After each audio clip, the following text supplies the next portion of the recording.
We're preparing students for life.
A 74, 75, that's good, right? Does it have to be?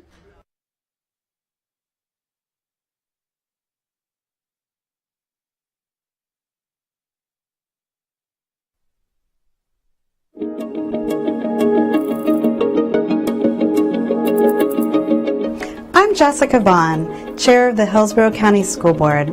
I want to welcome you to Hillsborough County Public Schools. We serve more than 200,000 students, including children starting with our early learning programs and continuing with adults through our workforce programs. I'm Karen Perez, the school board's vice chair. Our district is the 7th largest in America, and our team is made up of 24,000 people working at close to 250 sites across the county. Nuestro distrito es el séptimo más grande de los Estados Unidos y el tercero más grande del estado de Florida. Nuestro equipo está formado por 24 millones de personas que trabajan en cerca de 250 escuelas en todo el condado. Our district is diverse and dedicated. Our board meetings are held in our board auditorium on select Tuesdays at 4 p.m. The best way to serve our students and our community is to involve you, the public, in what we do. You are welcome to meet or email any of our board members and follow our district on social media. School board meetings are covered live by Hillsborough Schools TV on Spectrum 635 and Frontier Channel 32. Meetings are also streamed live on our website at hillsboroughschools.org. Closed captioning is provided on all broadcasts, and past meetings are available in our online archive. We are interested in what the public has to say. We'll include time for audience comments before we address our business items. Our agenda and any supporting materials can be viewed online in advance. They are posted 7 days before each meeting on our website at hillsboroughschools.org. Our vision is preparing students for life, and that means all students every day. Todos los estudiantes, todos los días. Thank you for your interest in education. With your help, we are making decisions that shape our community's future.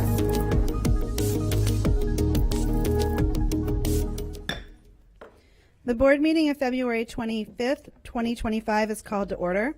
Member Perez will lead us in a moment of reflection, followed by the Pledge of Allegiance. Thank you, Chairwoman. In these turbulent times, it is evident that many of us are feeling overwhelmed and stressed. The challenges we face can take a toll not just on our physical health, but also our mental well-being. It is crucial for us all to prioritize our mental health and take care of ourselves during such stressful periods. Make time for activities that bring you joy and relaxation, such as exercise, mindfulness, or spending time with loved ones. Remember, you are not alone in this.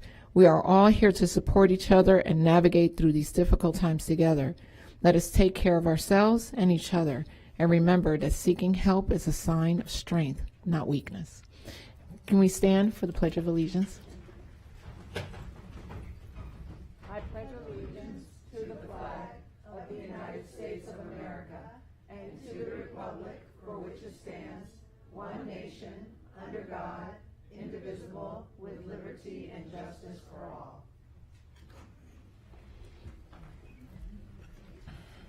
Member Perez, will you please acknowledge our student entertainment? Yes, Madam Chair. I would like to thank Tomlin Middle School Jazz Band along with Principal Matthew Johnson and Director Brian Olston. Those wonderful students entertained us prior to the start of our board meeting. And at this time, we'd like to invite the students up to introduce themselves.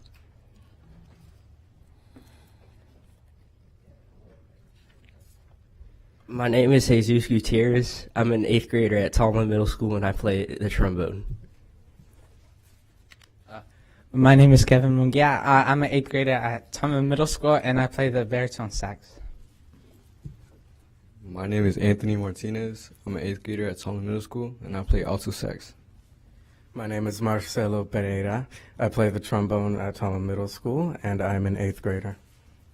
My name is Blake Davis. I'm a 7th grader at Tomlin Middle School, and I play the drums. Hi, my name is Gavin Johnson. I'm at Tomlin Middle School in 8th grade, and I play the bass guitar. Hello, I am Master Macklemore. I play the trombone at Tom Middle School, and I'm in 8th grade. Hello, I'm Isaias Abundance. I'm in 7th grade, Toma Middle School, and I play the alto sax. Hello, I am Abigail Dudley. I am an 8th grader at Tomlin Middle School, and I play the tenor sax. I'm Louis Longoria. I'm in 8th grade. I go to Tom, and I play the trombone. My name is Mark Henley Darius, and I'm 7th grade, and I play saxophone. My name is Anthony Gonzalez, and I'm in 7th grade, and I play the trumpet. My name is Joshua Mason. I play the euphonium. I'm in 7th grade. I go to Tomlin Middle School. Hello, everybody. My name is Jacob Hartley. I'm in 7th grade. I go to Tomlin Middle School, and I play the piano. I'm Kayla Ramirez, and I'm in 8th grade, and I play trumpet. My name is Ariana Ocasio. I'm in 8th grade, and I play the trombone. I'm Liana Williams. I play trumpet at Tomlin Middle School, and I'm 8th grade. I'm Yoanka Ortiz. I'm an 8th grader in Tomlin Middle School, and I play tenor sax. My name is Purdy Lee, and I'm 7th grade, and I play the saxophone. Hello, my name is Brian Osteen, and I am the teacher of these wonderful students at Tomlin Middle School. And I just wanted to take this second to thank you all for your support of music and fine arts education in Hillsborough County. You have my sincere gratitude. Thank you. Thank you. Parents, if you want to come up and take pictures.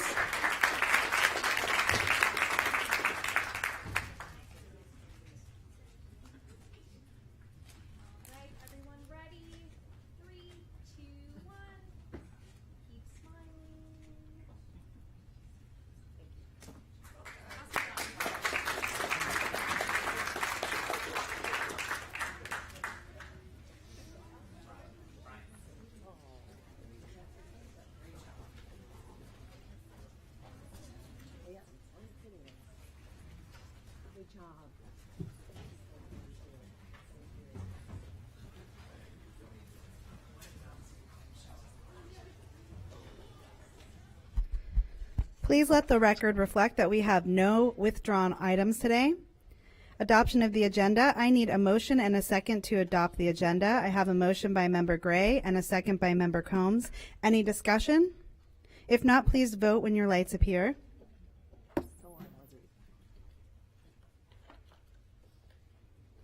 And the motion passes unanimously.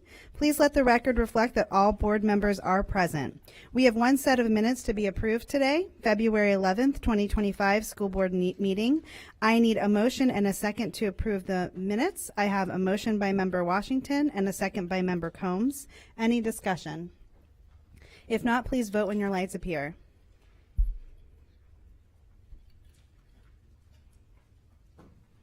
And the motion passes unanimously. Board members, I'd like to go over the format of today's meeting. As a reminder, we are a nonpartisan board who believes that all children can be empowered to learn, to succeed, and our decisions will be made with that understanding. To pave the way for efficient and effective agenda statements and or questions, board members will have 5 minutes to speak with 30 seconds for final thoughts. Afterwards, the superintendent can respond. If you have further questions, you're asked to get back in the queue. Member Perez will now read the board guidelines. As we begin this afternoon's meeting, please allow me to quickly review the format of our school board meetings. Please silence all electronic devices. There are speakers in the room behind me that allow board members to hear the meeting upon stepping away from the dais. This meeting can be viewed with closed captioning on live webcasts, on cable TV, and on video monitors here in the auditorium. It can also be viewed with closed captioning on online video archive. Thank you. We have one item scheduled for time certain. That's at 6 p.m. employee input. We'll now move on to recognitions. A101, recognition of Tampa Bay Times Newspaper and Education Week, which is celebrated from March 3rd to the 7th of 2025. Member Combs, please highlight this recognition. Thank you, Chair Vaughn. For more than 50 years, the Tampa Bay Times Newspaper and Education Program has served Hillsborough County educators and students. The program encourages the use of the newspaper as an instructional classroom tool.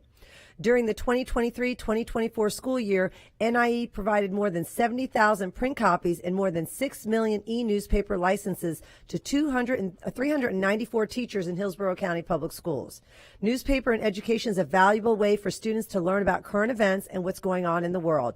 Research shows that students who read the newspaper or in online form are more likely to become lifelong leaders. 4 Hillsborough County educators were recognized for their teaching in last year's NIE Educator of the Year contest. That's Michelle Hilliker from York Innovation Academy, Kaylin Shamel from Oak Park Elementary, Reagan Carpenter from Randall Middle School, Lisa Lawson from Claywell Elementary School. Thank you. You read those names great. Jody Pushkin, Newspaper and Education Manager, is here in the boardroom. Can you please stand and be recognized? Yay! Thank you very much. Thank you. All right, we'll now move on to public comment. The board welcomes comments from citizens and values your input to the board. In order to provide the most comprehensive responses to your comments, our staff will follow up with you and keep our board informed about the responses. Our school board respects the public's right to speak at the board, and we appreciate you taking your time to be here. However, it is requested that when you address the board, comments are not directed personally against a board member or a staff member, but rather directed at the issues. Any behavior intended to interrupt the orderly conduct of this meeting will not be allowed. Our civility policy is in place. When addressing the board, please speak your name and speak clearly into the microphone. This afternoon, each speaker will have 3 minutes. Reminder that your 3 minutes start when you begin speaking. When there are 30 seconds left, you'll see a yellow light on the lectern. A red light and a chime will indicate when your time is up. I'll now call up our 4 speakers.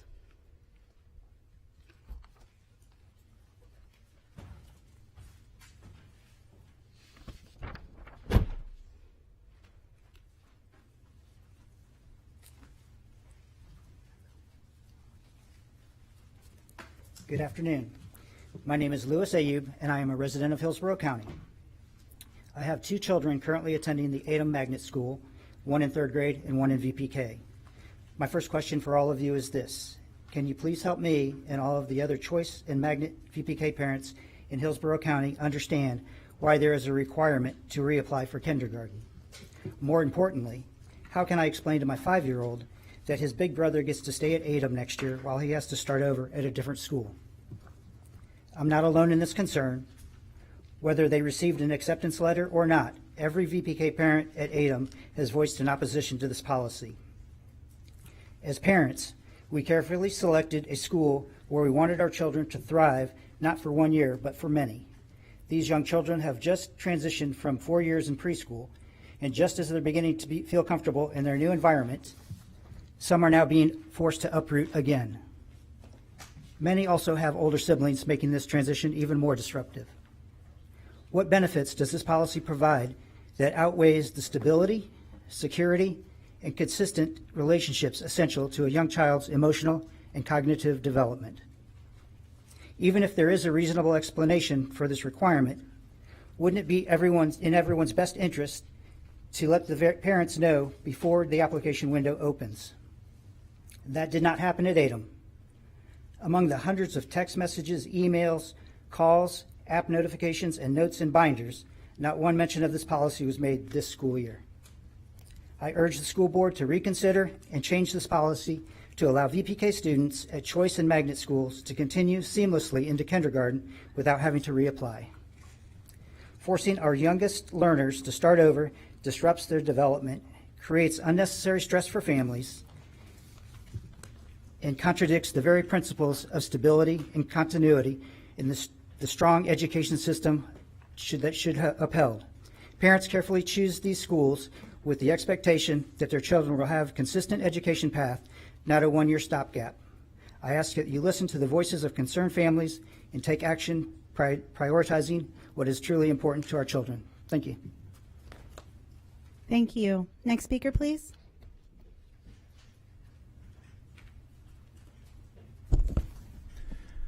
Good afternoon. I'm honored and grateful for the opportunity to talk to you today. My name is Tim DeRoche. I am the president and founder of Available to All. We are a nonpartisan watchdog group that defends equal access to public schools. We're based in Los Angeles, but we really have a national focus. And I'm here to testify today about some problems and really injustices that we've identified in the attendance zones in the area of West Tampa. So this problem, these issues were first brought to my attention by some concerned Tampa citizens. A couple of them are here with me today. This was around the closure of Just Elementary, and these citizens were troubled that the students who used to attend Just, who were zoned to Just, once Just was closed, some of their closest elementary schools were these A-rated schools to the south, schools like Gorey Elementary and Mitchell Elementary. And my understanding is that not a single one of those kids from Just was allowed to go to these A-rated schools that were so close to their home. And then later, I became aware that this was a much bigger problem. So in the handout that you all have in front of you, you've got a map. Blake's holding it up here. And the gray area on the map is a large, it's about a 10 square mile area, and everyone in that area, their closest school is one of these A-rated elementary schools, but they're being bused to struggling schools, non-A-rated schools that are much further away. And so we really make the point with my organization, this is very similar to the redlining era of American history, right? These strict attendance zones. And so if you look at the next map that you've got in your packet, it shows that the Gorey Elementary Zone, the elementary zone for A-rated Gorey, is really very similar. It mirrors the redlining map from the 1930s. And so would really encourage the board to think about policies that would end this strict residential assignment and that would open up these A-rated schools to more Tampa families, especially lower income families, people of color who deserve an access to a high quality education. Thank you. Thank you. Next speaker, please.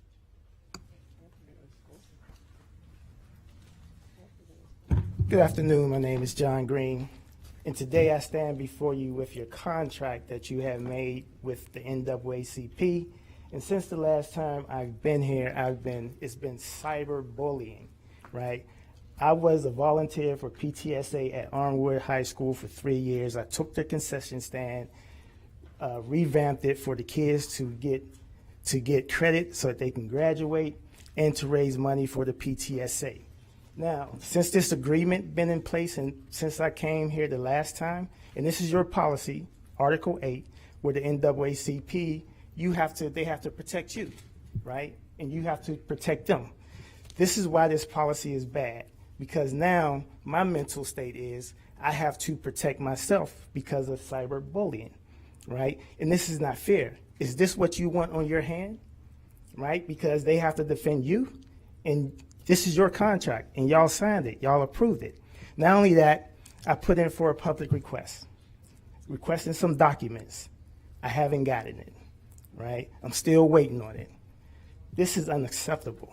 This is your document, McFarland, Ferguson, and McMillan, signed by the school board to hold the hands of the NAACP. And another thing, if you paying them, in which you are, because you asked for the receipts and the checks, right? If you paying them, why not have them in the schools doing activities in the schools during the school day, right? Because you're paying them. Now, are you paying them to do cyberbullying, or are you paying them to help better this community, right? I will not tolerate cyberbullying. You just said mental health in this climate is serious. And it's very serious. So what you going to do? You going to release the NAACP from this contract, or you want to continue to have cyberbullying because the community want to come and speak about this? It's not about the individual. It's about the community when they need help to go to this organization so that people can speak and file their grievances. But y'all got their hands tied so that they can defend you. And in return, my perception in reading this, Article 8, right, is if you paying them, then you allowing them to do cyberbullying. Make up your mind. Thank you. Next speaker, please. Good afternoon. My name is Bishop Michelle B. Patty. Many families have spoken to me about, after the closure of Just Elementary, that they feel that they were betrayed by the NAACP because they were not told about the school that was closest to them, such as Gorey and Mitchell and Mabry. But they was pushing the school board agenda to send them out of their comfort zone. Many of these families have no transportation to get to their children, and they're being sent way to Tampa Bay. The NAACP has done these families a disservice. The school board has done this community a disservice by not allowing children to get a education. Gorey Elementary is an A school. I know my children attended there. And so here in this day and time, for you all to sit here and continue to allow this division become in this community, and I guess it's because we're black and it's a black thing, but it's not. I'm talking about Hispanic children. I'm talking about white children. I'm talking about all children should be able to go to a school in their district, in their where they're able to get there, a school. They should not be forced to have red lines, and it remind me of segregation.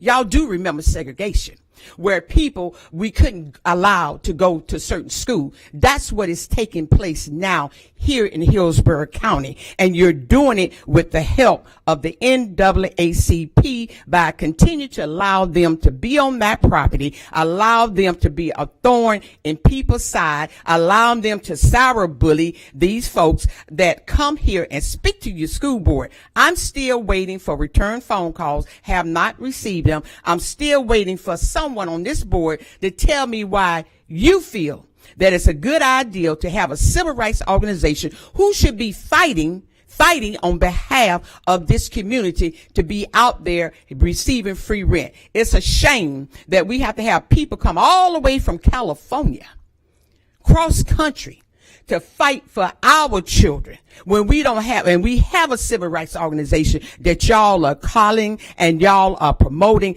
and perpetuating this type of things that they're doing in our community. So we're asking today that those red lines, that they be taken off, that they be done away with, and allow parents, you say choice, allow them to have the choice to take their children to an A-rated school where children can have a great education. Because trust me, if they have an education, they will be productive citizens instead of all the murdering and the killings that we see that is going on here in the city of Tampa. So let's wash the blood off our hands today. Let's do the right thing and move forward by moving them and getting this red line where people can go to school. Thank you. Thank you. Board members, we'll now move on to the consent agenda. I need a motion and a second to approve the consent agenda. I have a motion by Member Combs and a second by Member Perez. Please vote when your lights appear.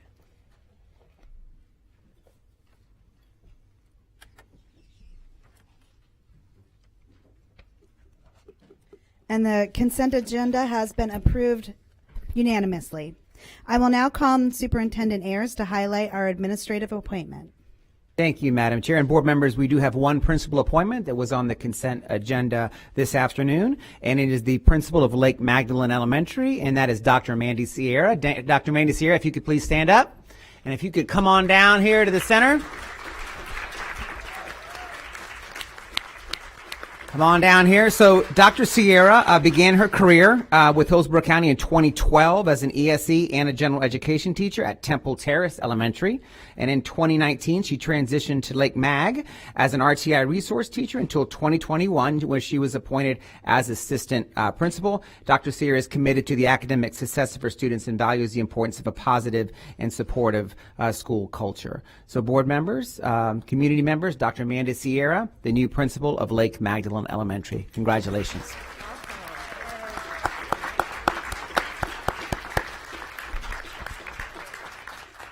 And I would also like the former principal of Lake Magdalene is here, Ann Perez. Just want to acknowledge her and her 6 years of leadership over at Lake Magdalene. Thank you for your leadership at Lake Mag. It now transitions to the former assistant principal, Dr. Sierra. But Ms. Perez, thank you for your leadership over the last 6 years.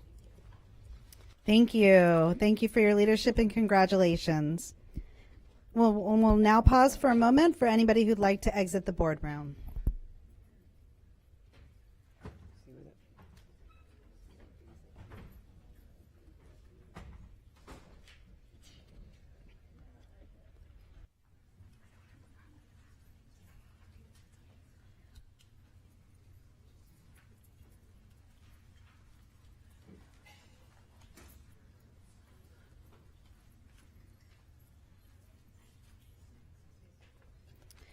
All right, the following items will now be heard. C101, C102, C203, C402, C601, C701, and C704.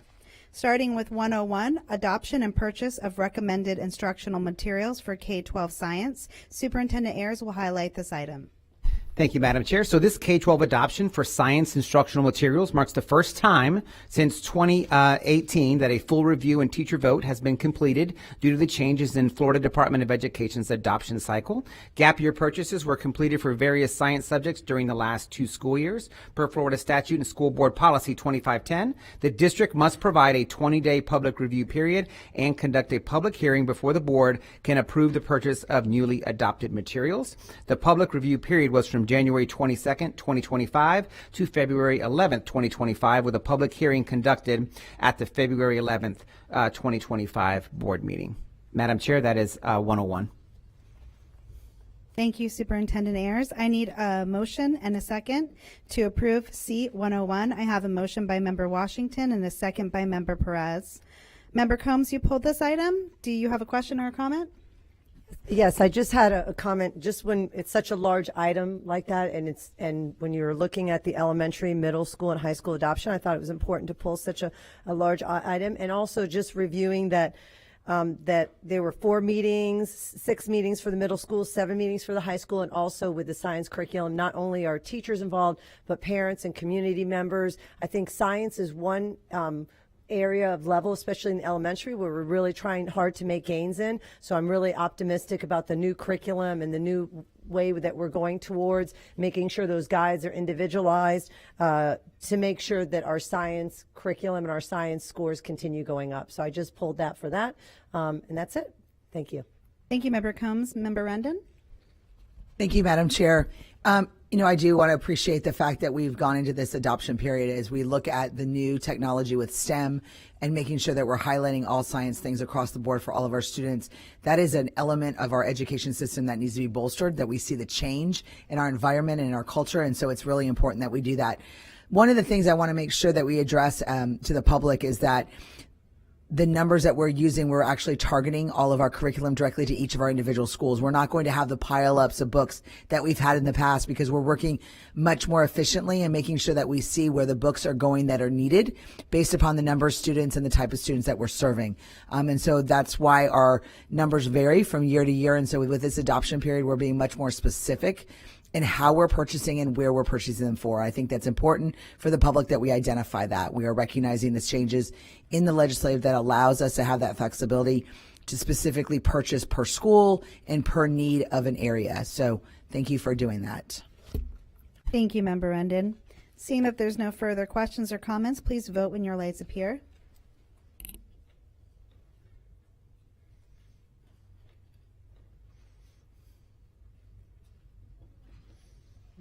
And the motion passes unanimously.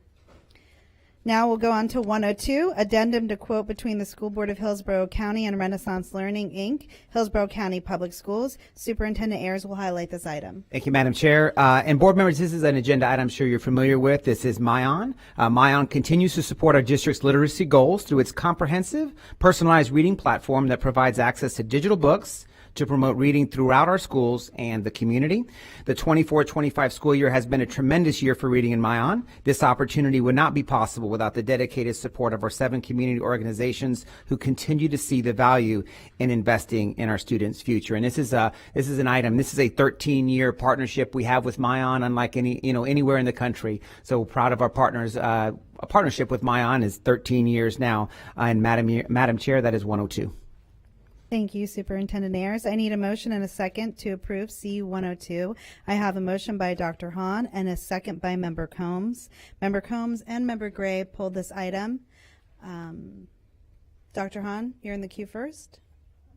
Oh, okay. No worries. Member Combs, you're in the queue. Yeah, just a couple of comments. Ms. Pepe, last time when we talked about a lot of vendor questions that were being asked, I just wanted to make sure that the vendor questions that I provided last time were provided to this vendor as well. Yes, they were. Okay, I just wanted to make sure. I just want to say I think this is a great partnership. Mayan has done wonderful things, and I know Ms. Cole out here has done a great job, and I think this is a really great partnership. We're seeing more and more the importance of reading and the online, not only just the engagement activities, but also engaging with our summer learning and engaging with our students, and also supporting our annual STEM Toddler Initiative. And over, just a fun fact was in January, over 478,000 books were read through Mayan, and I think it's really wonderful, and I really think that this is a great partnership. We want to continue to encourage students to read because that's the most important thing, and also to continue making sure we also have books, and I know we do that as well as library books. One of the things I read the other day is that students are spending almost half the time on their digital devices, even at school. So we want to make sure that we are, as we do AI and different things like that, and we're doing them online, we want to make sure that students are still using a lot of those paper copies. But I know Mayan is used a lot at home and at school, and a lot of times students don't have access to books or access to going to the library, and so that's why Mayan is so, so important. So I just want to say, great job. I really support this, and thank you. Thank you, Member Combs. Member Gray? Thank you, Madam Chair. Ms. Cole, you've done a wonderful job. Your relationships include, just as you can see, or maybe you can't see, but I can see, Board of County Commissioners Head Start. Thank you with the Children's Board. Now, Member Washington, you're on the Children's Board now, so you know there's an alliance there. Early Learning Coalition, Hillsborough County Public Library Cooperative, Tampa Housing Authority, Tampa Metropolitan YMCA, and United Way Suncoast. You know, it takes years to develop relationships and trust and the brokerage of getting more and more literacy out there to all of these entities, and you've done a wonderful job. I just had one question, and this will go to Ms. Pepe. When we talk about a project manager full-time, can we know who that person is? I don't know if it's a Hillsborough County Public Schools staff member and the amount of money that this person gets. I don't see it on here. She is not a Hillsborough County staff member, although she feels like one because she's in our schools working with them daily. Her salary is $104,000. Okay. Do we have a name? Oh, I'm sorry. Michelle. It's Michelle Tanner. Michelle Tanner. Yes. Okay. All right. Well, wonderful work, and we look forward to dealing more and more with you, Ms. Cole. Thank you. Thank you, Ms. Pepe. Thank you. Thank you, Member Gray. Dr. Hahn? Thank you. You know, I'm always a big champion of certainly books getting in the hands of kids. I want to thank all of those community partners, Children's Board, the Hillsborough Public Library, United Way Suncoast, the County Commission, Head Start, Tampa Housing Authority, the Early Learning Coalition, and the Metropolitan YMCA. This started in 2021 as a really holistic strategy to address the literacy needs in our community. And it was really the first of its kind in this area and maybe in the state. You know, they do provide 24 access to books in English and in Spanish. And it's really around equity, making sure all kids have access to books. Since 2012 to 2024, almost 63 million books have been browsed, 25 million have been read, and a total books accessed of almost 90 million books. That's an enormous amount, and over 7 million hours read in the time they've been in our community. In addition to just providing access to books, though, you know, they're very involved with Tracy Bergman's team around Hillsborough Reads Initiative, aligning a lot of the things that they do with the Hillsborough Reads goals. Students actually have an ability to create a reading record. Teachers can assign this through Mayan, so they can record themselves reading a book or a passage. And the teacher can assign this, pull and print out the reading record and then use it to meet with the student and talk about strategies moving forward. And, you know, this is really important when you're working on student fluency and accuracy and comprehension over time. So that's a really nice tool to have at the teacher's fingertips. Because of the presence and the longevity of this project amongst multiple partners in our community, which, you know, is highly unusual for such a long period of time, the Women's Final Four came here to Tampa. And they specifically chose Tampa because of this Mayan school district and all the other partnerships involved to bring the Final Four for the women here to Tampa. It was because of this project. And they're working with Mayan and our schools around different competitions in reading and providing prizes. And one of the big prizes for the third graders is to actually go to Torney Town at no cost. So this has gotten us some national recognition, this partnership.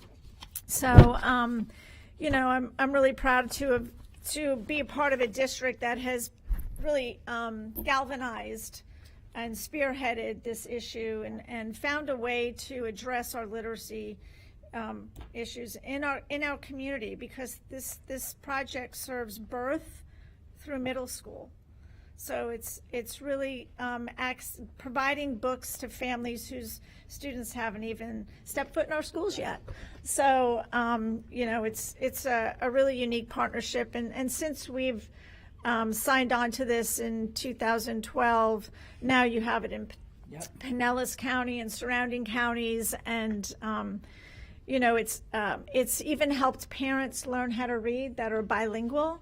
They actually use Mayan because you can choose to have the books read to you, which is great for even parents who not are just bilingual, but who are struggling readers themselves, who may not be all that comfortable even reading to their own child, but they as a parent, a child can sit together and listen to the books and learn skills together. So it's had really unexpected impacts that we didn't even realize were going to happen when we signed on to this. So it's been great, and they've always been a great partner with this district, both in and outside the classroom. So I'm excited about it, excited about supporting this tonight. Thank you. Thank you, Dr. Hahn. Seeing there are no further questions or comments, please vote when your lights appear.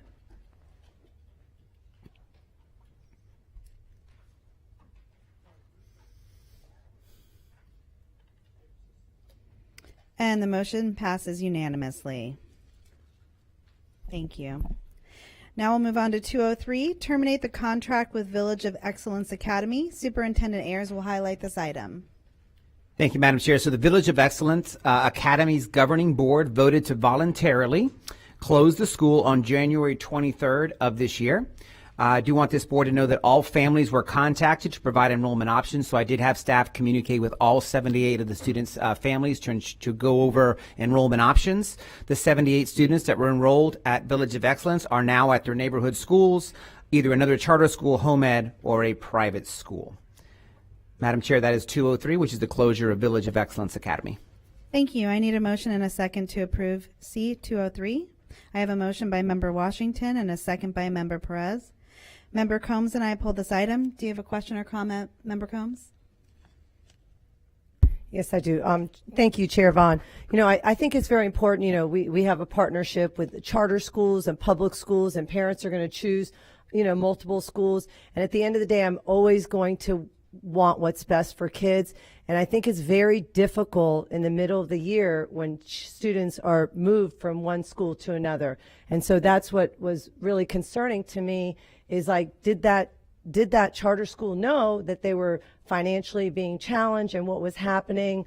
So one of the things, probably one of the most important things for me as a school board member, is obviously always doing what's right for students, but also being a really good financial steward and spending a lot of time on each agenda item. I spent countless hours looking at all the contracts. And one of the things that I want to talk about was the 2023 and the 2024 financial documents. And I did speak to you, Angela. We did talk briefly about this, because I never try to surprise criticize anybody in the cabinet or anything like that. So when we look at 2024, and I looked at both fiscal years, I can see that the instructional salaries actually went from $633,000 to $396,000 because the enrollment obviously was lower. Is that correct? Yes, that's correct. Yes. And then I saw that the support went from $60,000 to $300. But some of the concerns that I mentioned today was last year, the administrative salaries were $266,274, and this year was $266,910. So the administrative fees, when you look at the closeout, are exactly the same, but they were only open for 6 months. So that was one concern. And then I had a couple other concerns. I also had concern with the fiscal services, the contract SVC fiscal, which I don't even know what that stands for. Last year was $3,000 and this year was $11,000. So that was another concern. And as I looked closer, I saw that last year, and I know the building was one of the issues why they closed, they spent $270,000 on the Fletcher location and $99,000 on their current location. And this year they spent $134,000 on a location. So that means they spent a total of $404,000 for that location as well. So that was something that I saw after we spoke, So I'm not saying that anything is going on nefarious or anything like that. I was just very concerned about those numbers. And when I looked at the, just the fiscal from last year, the operating budget from last year, this year, and really comparing line by line item, I just didn't know. And it looked like, when I look at the end, it seems like they owe the state. They should owe the state a certain amount of money, but it looks like their surplus is only $407. So that was just my concerns. Yes, thank you for bringing those to my attention. So we're looking into that. So we've also are consulting with our legal counsel on those areas, and then I reached out to our accountant to make sure that we get details on what those line items exactly are. And once they finish their final audit, we'll have more information, and I'll share that information with the board. But they are responsible for conducting that final audit, which we're currently undergoing right now. So yeah, we did talk about the SVS and we talked about the administrative fees, but the one thing I didn't mention that I looked a little closer at this afternoon was the total amount. I mean, I don't know if they spent money fixing the building and then paying for part of it, but that's almost like $500,000 for 6 months. So that's concerning. And I think when you're going into the year and you know that you have financial concerns, and then halfway through, these students are being relocated. And where did most of the students go? So 40 of them went to other charter schools, 27, I believe, went to traditional schools, and 11 of them went to private schools. And how much notice did those students know going into August that was a possibility that the school was going to close? No, I don't believe that that's true. I think that they felt like they could recruit numbers, but it was difficult because they were surrounded by other charter schools, private schools, and so that was difficult for them to get their numbers up. Yeah, because if you spent half the year, the administrative salary should be half that amount if they didn't do the full year, and it's exactly as it was the previous year. So that is concerning to me. Thank you. Thank you, Member Combs. My question was similar, and I know that you said we had called everyone, all the parents, which thank you for that. That's what's doing best for kids. But also you just gave the rundown of what choice where the families ended up landing. Did you already send that to us in an email, or if not, can you send I have it right here. I mean, hang on. But can you send it to us in an email? Is that what you just read, right? 40 went to other charter schools? Yes, I'll send it to you in email as well. Thank you. That was my only request. Thank you. Oh, sorry. Member Combs? Thank you so much. I know this is your first meeting, and it's something, our first closing that we've had since we've been here on the school board, at least myself personally. And I just think I want to say you're doing a great job, and thank you for being so responsive and answering all my questions and providing me some more of the financials. I really appreciate it. Thank you. Absolutely. Thank you. Thank you, Member Combs. Seeing that there's no further discussion, please vote when your lights appear.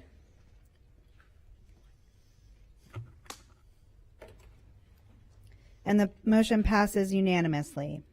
We'll now move on to 701, increase Oh, no, I'm sorry. Wrong page. We will now move on to 402, requesting funds for the cost incurred for re-fingerprinting of all employees for the conversation to the Florida Clearinghouse administered by the Agency of Healthcare Administration. Superintendent Ayers will highlight this item. Thank you, Madam Chair. So the Clearinghouse is a database which is being used by the Agency for Healthcare Administration, AHCA, for background screening. So just to kind of give the background on this, in 2023, there was Senate Bill 676, which was level 2 background screenings, which modified the background screening standards and requirements for people who work with children and other vulnerable individuals, and this included public school districts. So previously, state agencies may have used different screening systems, FDLE through the Volunteer Employee Criminal History System, the Florida Shared School Results System, or AHCA's Clearinghouse. So under SB 676, it required AHCA to review and determine eligibility for all criminal history checks submitted to the Clearinghouse for DOE. So what that means is the following. This requires all HCPS employees must be re-fingerprinted between April of 2025 and June 30th of 2027, with new prints entered into that statewide screening database, which is the Clearinghouse. Madam Chair, that is 402.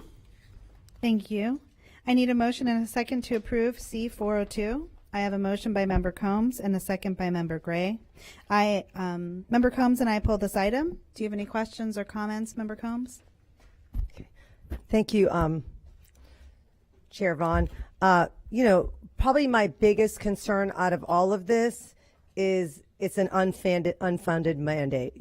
To ask the districts to pay an additional $2.6 million for us to create. I even today I saw a new rule that people are looking at making. It's interesting when legislatures make laws and they're really unfunding those mandates. So to see that it's $2.6 million and to have no financial support, is that correct? Are we not going to get any support for that from the state?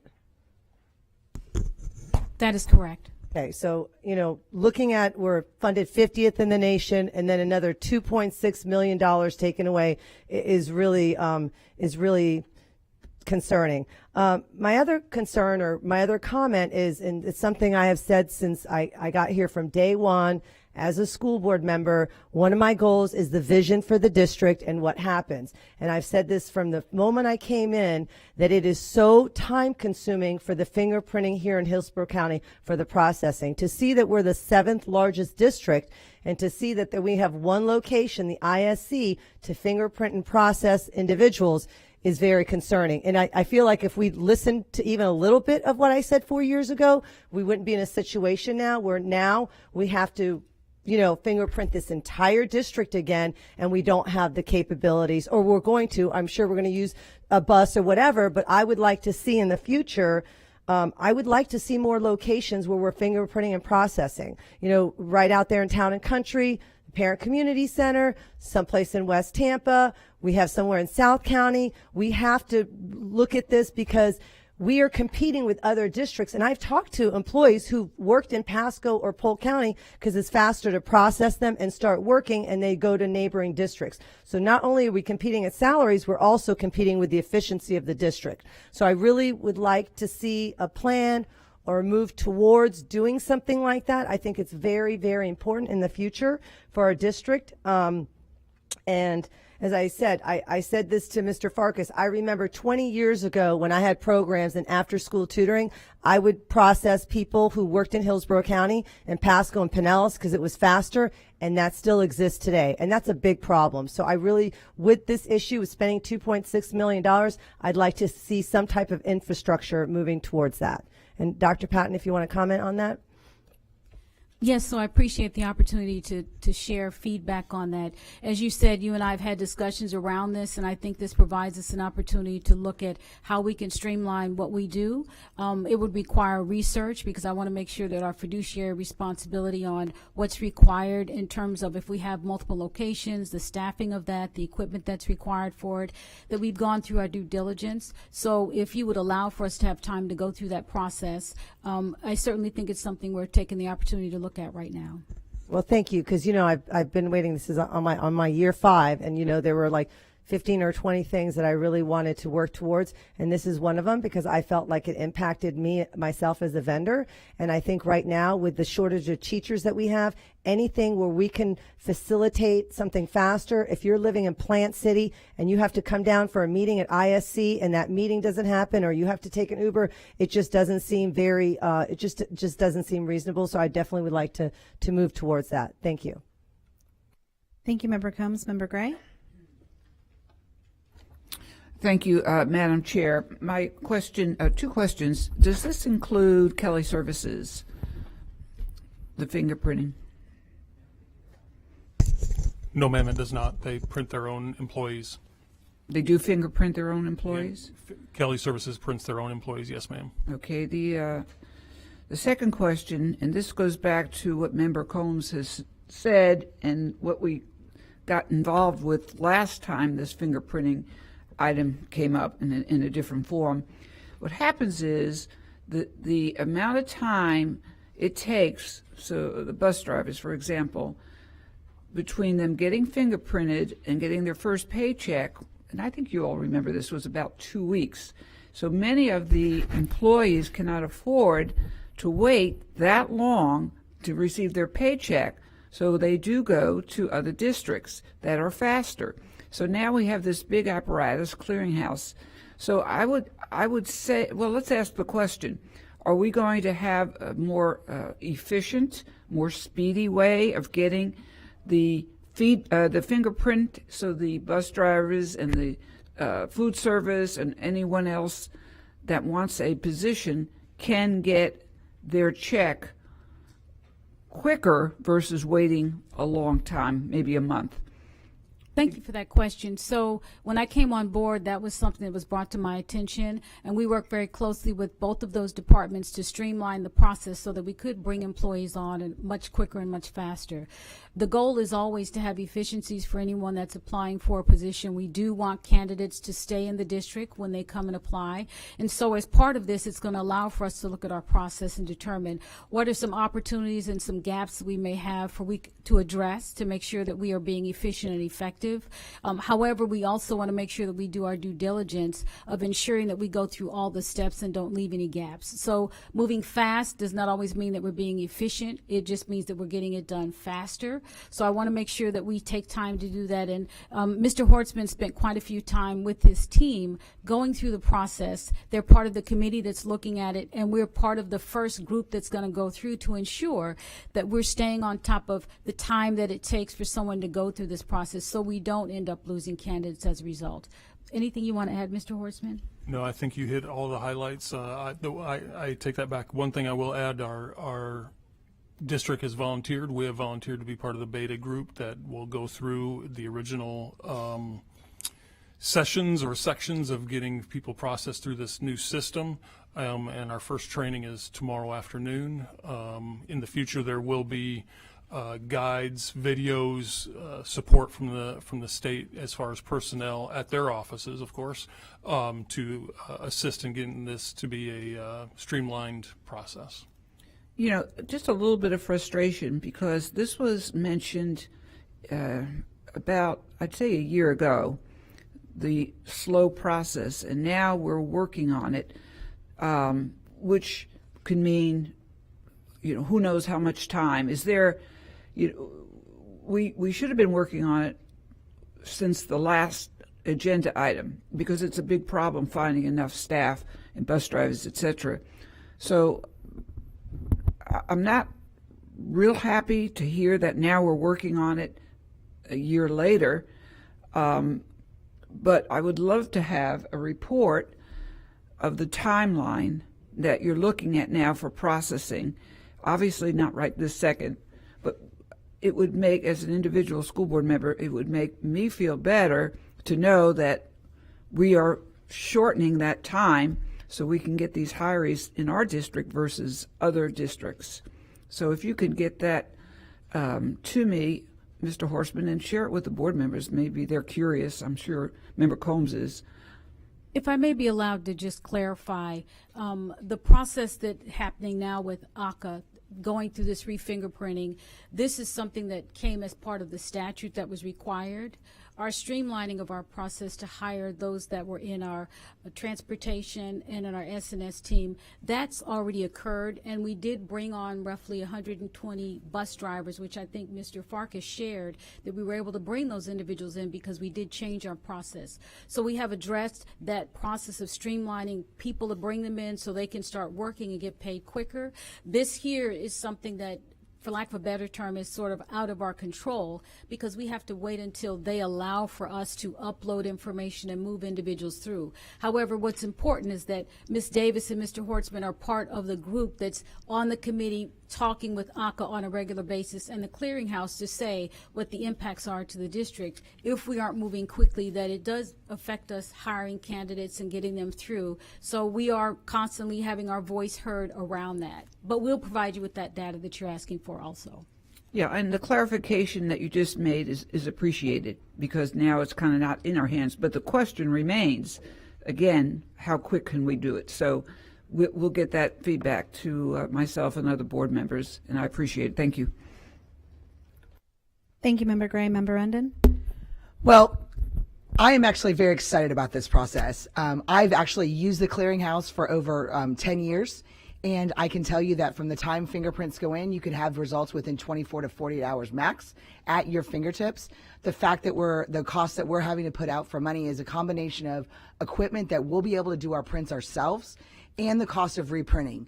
And all of our staff that are going to be printed would have to be reprinted anyways.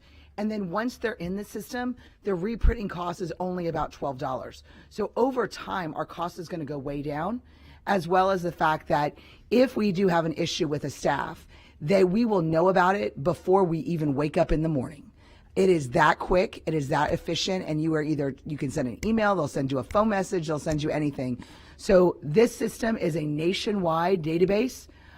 It picks up things from 30 years ago when you were 17 years old and shoplifting. It picks up everything. And so I'm excited that we are going to have this level of security and safety for our students. I understand transition can be difficult, but I will tell you, in using the product, the cost is not the product. The cost is actually doing the fingerprints and the volume of staff we have. And so once they're in the system, then we are going to have a regular attendee and we can just re-fingerprint them without them even having to come to an office. You can just go in there and it will just run their prints again. So this system is safer. It is more efficient in the long run. It's just the process of changing it over. But this is not a new system within this country. It is nationwide, and it's been being used for many, many years across the board. I'm sure Member Perez has had many times where she's in this database herself, as I am already. So you can put my name in my date of birth, and I will pull my prints up right then and there, and you'll have no problem. Don't even have to fingerprint me. I know. So it's actually a very exciting system. I know there's some frustration because it's mandated and we didn't have any funding for it. It's been mandated across the board in other sectors of the environment, whether it was social workers, child welfare, many other facets, and we're just getting to school. So I'm actually excited for the safety and security of all of our students and of all of our faculty, making sure that we've got the safest environment possible. So I apologize for the frustration of the change, but once we get rolling, you guys are going to come back and say, God, that was easy.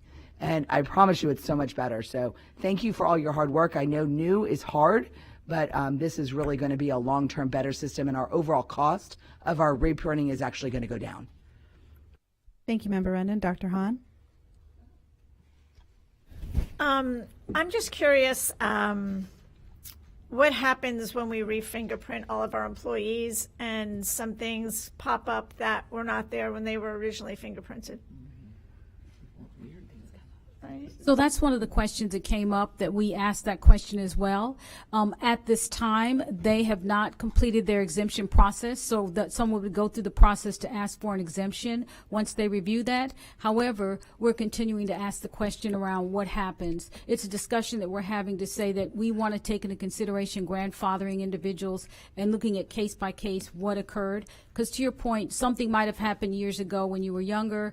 Nothing's happened since. What's going on with that? But at this time, they haven't yet come back and given us a determination as to this is what you should do. They're saying districts can sort of make their own decision, but we want to also hear from them what they'd like to have happen, simply because we wanted to make sure we're not outside of what the general population's doing. And the list of what's been exempted in the past has changed, correct? That's correct. There's roughly about 23 more that have been added, and we can provide you with that list. It's quite extensive. That is exempt or is not exempt? That have been added to the list. Okay. Yes.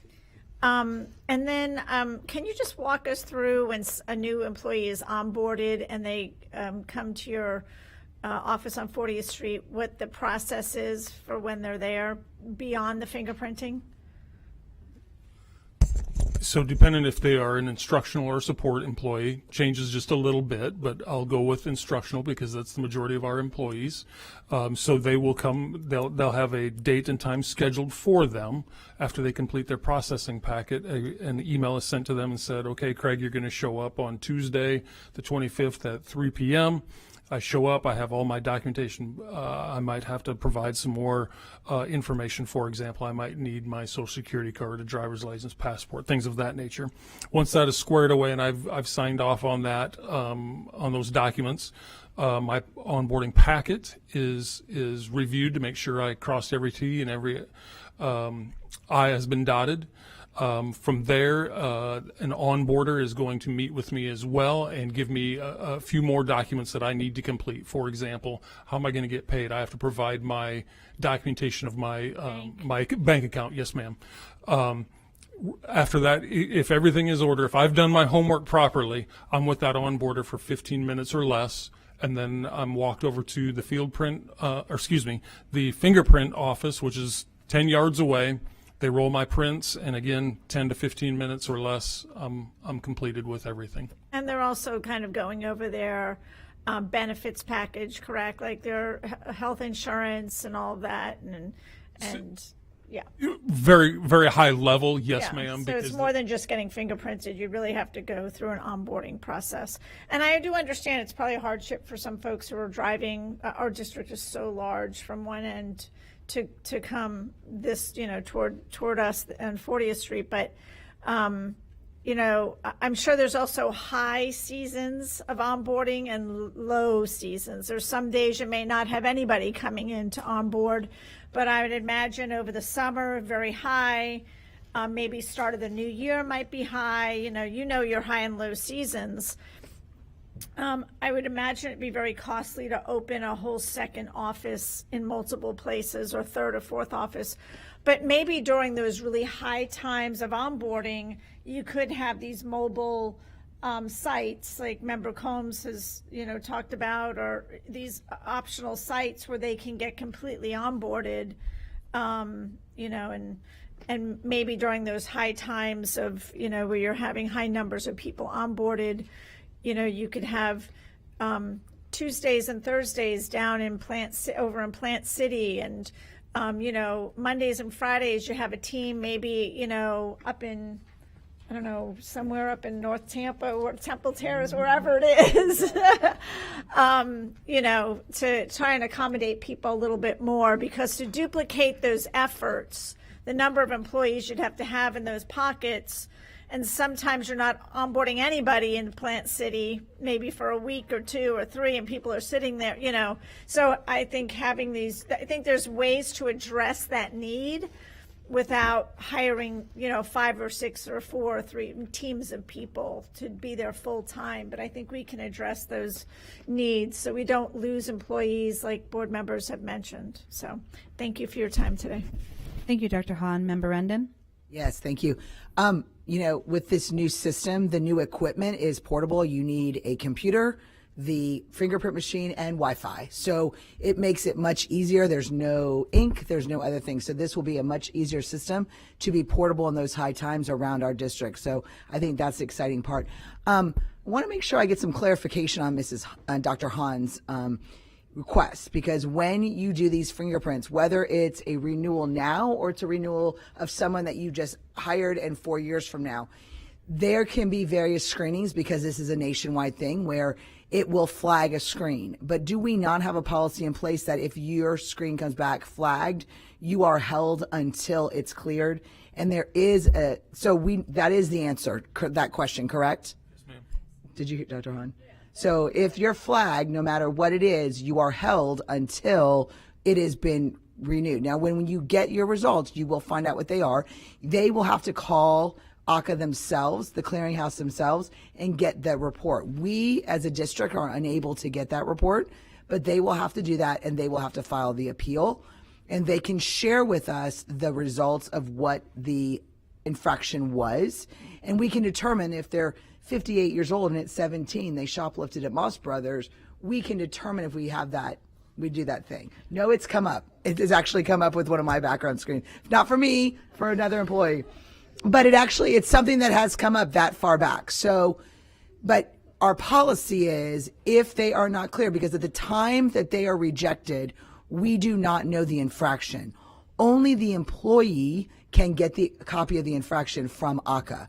So our policy is if they come up as a not cleared, we have to bench them until we have a resolution. So that's actually the answer to Dr. Hahn, correct? Yes, that's correct. We could have teachers out. You are correct. Okay, thank you. Thank you, Member Rendon. Member Perez? Member Rendon, we're still trying to figure out about Mouse Brothers. We're still trying to figure out where that came from. So, like, my fingerprints are in the database as a licensed clinical social worker. They run those fingerprints every 4 years. How often do you run the background check for our employees? So as they're brought on board, of course, to be a new employee right then and there, and then that is monitored constantly. It doesn't go away unless I separate from the district. If I retire, resign, something of that nature. So they're always still in the system, and they're monitored 24/7, 365. How is that monitored? Through. So if I go and shoplift at Mouse Brothers, and you don't know about it, but I'm still, now I have a record. Let me be clear, I had never shoplifted at Mouse Brothers, but if I have a record, but it doesn't show up in the system, how would you know? So at the point of or time of the arrest, then law enforcement is obviously taking that person, fingerprinting them to get them into the system. Mm-hmm. If my prints are already there, that alerts us, that gives us a flag, and our Office of Professional Standards is alerted. Okay, but there's some infractions that would never be alerted. Am I correct? Some infractions are not those that would make you or an individual ineligible to be hired or ineligible to work. Mm-hmm. So, for example, shoplifting is not going to make me ineligible to work. It is going to raise a flag that, hey, Craig was arrested for shoplifting on this date, this time, and that's how we're notified. Okay. So they're monitored by the clearinghouse. That is what their main role is. So a domestic violence situation or a drug situation or something like that. So say I'm on vacation and there's a domestic violence situation in another county, would that show up on your records? Yes, ma'am, it will. Okay. And that's one of the positive things about this, is that now the information is in one repository versus being in several places. So then that one repository, you can go in and see just about everything that happens, as well as the fact that they proactively also push information out. So they push it to the employer as well as to the person. Even if you don't look for it, it's pushed to us, so then we see that information. It comes up immediately as soon as it hits their database. So that's one of the positive things about moving to where it's in this clearinghouse. I guess that's where I was going to, is when you have several different areas, but not the fingerprints of an employee in the clearinghouse, you won't get that information. But now having the fingerprints of the employee in the clearinghouse, then it would bing you, or it would send you notifications of those fingerprints once they came up. Yes. Okay. And it would be in a nationwide data bank, right? If I'm arrested out of state, yes, it's going to still alert our office. Okay, thank you. Thank you, Member Perez. Member Gray? Nope. Thank you, though. Appreciate it. Thank you, Madam Chair. In the spirit of efficiency, getting back to some of the board's comments, is it viable to have various sites to make this available for our employees? So as part of us preparing for this, the reason we're making the request today is so we'll have the machines to go to varying locations in order for us to have it done to re-fingerprint everyone. But as I shared before, part of our goal is to make sure that we're being efficient and effective in thinking of ways to create a best experience for candidates that want to join the district. So we will go back and look and see the viability of, like, where would it be located? For example, if you put it in one location and not the other, that location will say, well, I want one too, and we need to be prepared of what does that look like in terms of staffing and cost, and making sure that we're utilizing our time and our resources effectively. So we are going to go back and do the research on that, particularly around our busy times, as you said. When we have to do it during August, the biggest hiring period that we have, that might be something that's viable. We want to go back and do the research and come back and say, this is what it looks like in the event there is an exponential cost behind it. So are we talking perhaps a timeline of less than a year? Potentially, yes. Again, I don't want to misspeak without having enough information to come and say this is what it is. But for this right now, we are going to go out. The machines, the additional machines will allow us to go out so we can do the re-fingerprinting. But as far as changing our processing and where people can come for their onboarding, that will take a little bit more time. Okay, thank you. Thank you, Member Gray. Okay, I have a few questions. One, why did we choose to be the pilot this as part of the volunteer, since it sounds like there's still some questions that might cause delays? You're exactly right, but we figured by being part of the beta test that we're going to be on the forefront of the fixes as well. So whatever we learn and discover, we'll be at the forefront trying to get them all ironed out. Gotcha. Number two, are we going to give our employees a heads up about this so that they're not surprised in last minute, or there isn't rumors that kind of go around? Are we going to be proactive about sending out information to our employees to know that they should anticipate this with something of a timeline of when they can expect their school to because it's going to be school site from the way you're describing, it's going to be portable and we're going to go from school to school. Are we going to give them a good amount of time?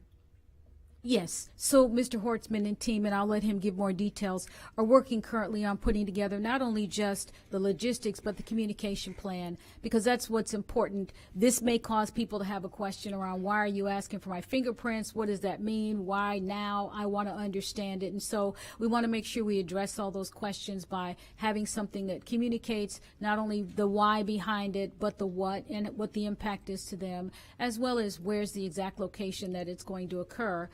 It requires us working also with the chief of schools to determine what is the best way for us to go about doing it so that it's not, invasive to the school sites while they're trying to do and get things done. So we're going to be working collaboratively with them as well to make sure that we do it in a way that, again, is not invasive, but that we do accomplish the goals that we have. Anything you want to add, Mr. Hortzman? No, ma'am. Thank you. I didn't see it in the attachment. It might have been in there, but is there a copy, and will our employees get any security disclosures that highlight the fact that the only people who will have access to this clearinghouse are the people who are approved to, and it can't just be, say, opened up to any group of people to do what they want with the information? Will there be a security information? Yes, so they do have a process with providing that you sign off on the privacy policy. So they have a privacy policy that you go in and check. They collect the emails from the individuals, and that reaches out to them and says, please authorize that you're aware of the privacy policy and all the confines around the privacy of your information and how it's kept and where it goes. So that is provided to them. Okay, I appreciate that.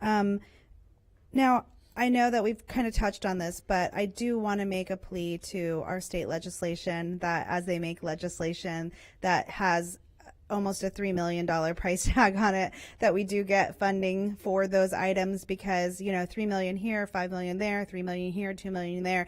Eventually you can talk about what could equal as a step for our employees. So I would just respectfully ask that as they pass this legislation, they think about the price tag that they pass on to districts. Now, I know that we've talked about how easy it is to use and that we're going to be able to see it in real time, and I love that, and that we're going to be able to be more thorough about it. But from my understanding as well, one of the benefits is that it gives our employees the ability to transfer to different locations within our state, and I'm wondering if it's nationwide without having to do fingerprints again, because now it's in a clearinghouse, that information transfers with them. So is that correct? Yes, ma'am, that is correct. Outside of the state, I can't answer that, but within the state, you know, somebody might leave Pinellas and come here, vice versa. So if we can do it within the state of Florida, I would venture a guess to say that it can be done from state to state as well. Okay. And then speaking of exemptions, I know that is causing a little bit of distress because we don't want to have an employee displaced, because from the way that you've described it, if we have a teacher who's teaching day to day and now they're flagged, they're going to not be able to teach until that is cleared. They'll get a substitute teacher and there'll be a disruption in the classroom. Is that what we've clarified tonight? That is a potential, yes, ma'am. Okay, and it sounds like we're not sure how that process is going to be handled with an exemption and what that looks like. So that's concerning. Now, I guess my question is, if they've already gone through an exemption process, let's say nothing new pops up, it's something that's popped up that they've already been cleared for, will that clearance automatically stay and will there be no disruption, or will they have to again go through the clearance process for however long that takes? That's where it will have to be reviewed again, because I may have done something years ago that was still okay for me to be an employee, but now it is no longer. And that's where we'll have to do some research and discussion and exploration. So while I hear the passion around getting this process to be quicker moving forward, what I would like is some clarity around how long right now moving forward for these fingerprints from the state or whoever it's going to take from beginning end to get a clearance on that, because that can be disconcerting if we're talking several months depending on. So generally those go to the state, right? So that is going to be up to the state to correct. Is there anything locally? Do we have a local committee or anything that doesn't go to the state that then falls within our range to approve or disapprove? So not at this time. Okay. So it's all going to go to the state. And is there any way as a test county to get some expectations on the time process for that, or put in requests of what that's going to look like to expedite it for our employees? Well, that's one of the positive things about being the first to be, our voices are heard, so then we can share the immediate real-time feedback on the challenges that we have. I mean, they've given us preliminary time frames in which they say, once you upload it within 5 to 7 days, this may happen. But again, this is new, and when something new happens and we're pulling into there, we have to allow for them to say, we're developing the exemption process. Okay, we're the very first. Tell us what that looks like, because we need to know right away. Tell us what it's going to be, so then that way we can make sure we have the information and can give feedback in real time as to the impacts it's going to have for us.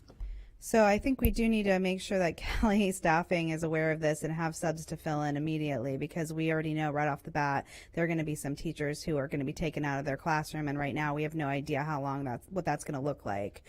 So if it gets to be excessive, I just ask that you let the board know, so that way if we're going to be inundated with any kind of public comment, we're not caught by surprise and we are aware of what's happening throughout this process, because I am concerned about kind of the ramifications at first. Of course. And that's all I have. Thank you so much. Seeing that there are no further comments or questions, please vote when your lights appear.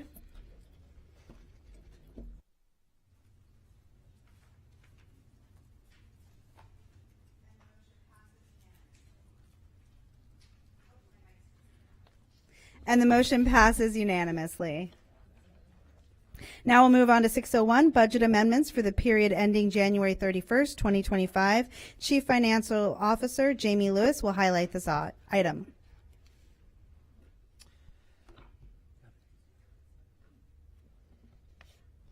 Good evening. We're going to update the board on the January financials for the district.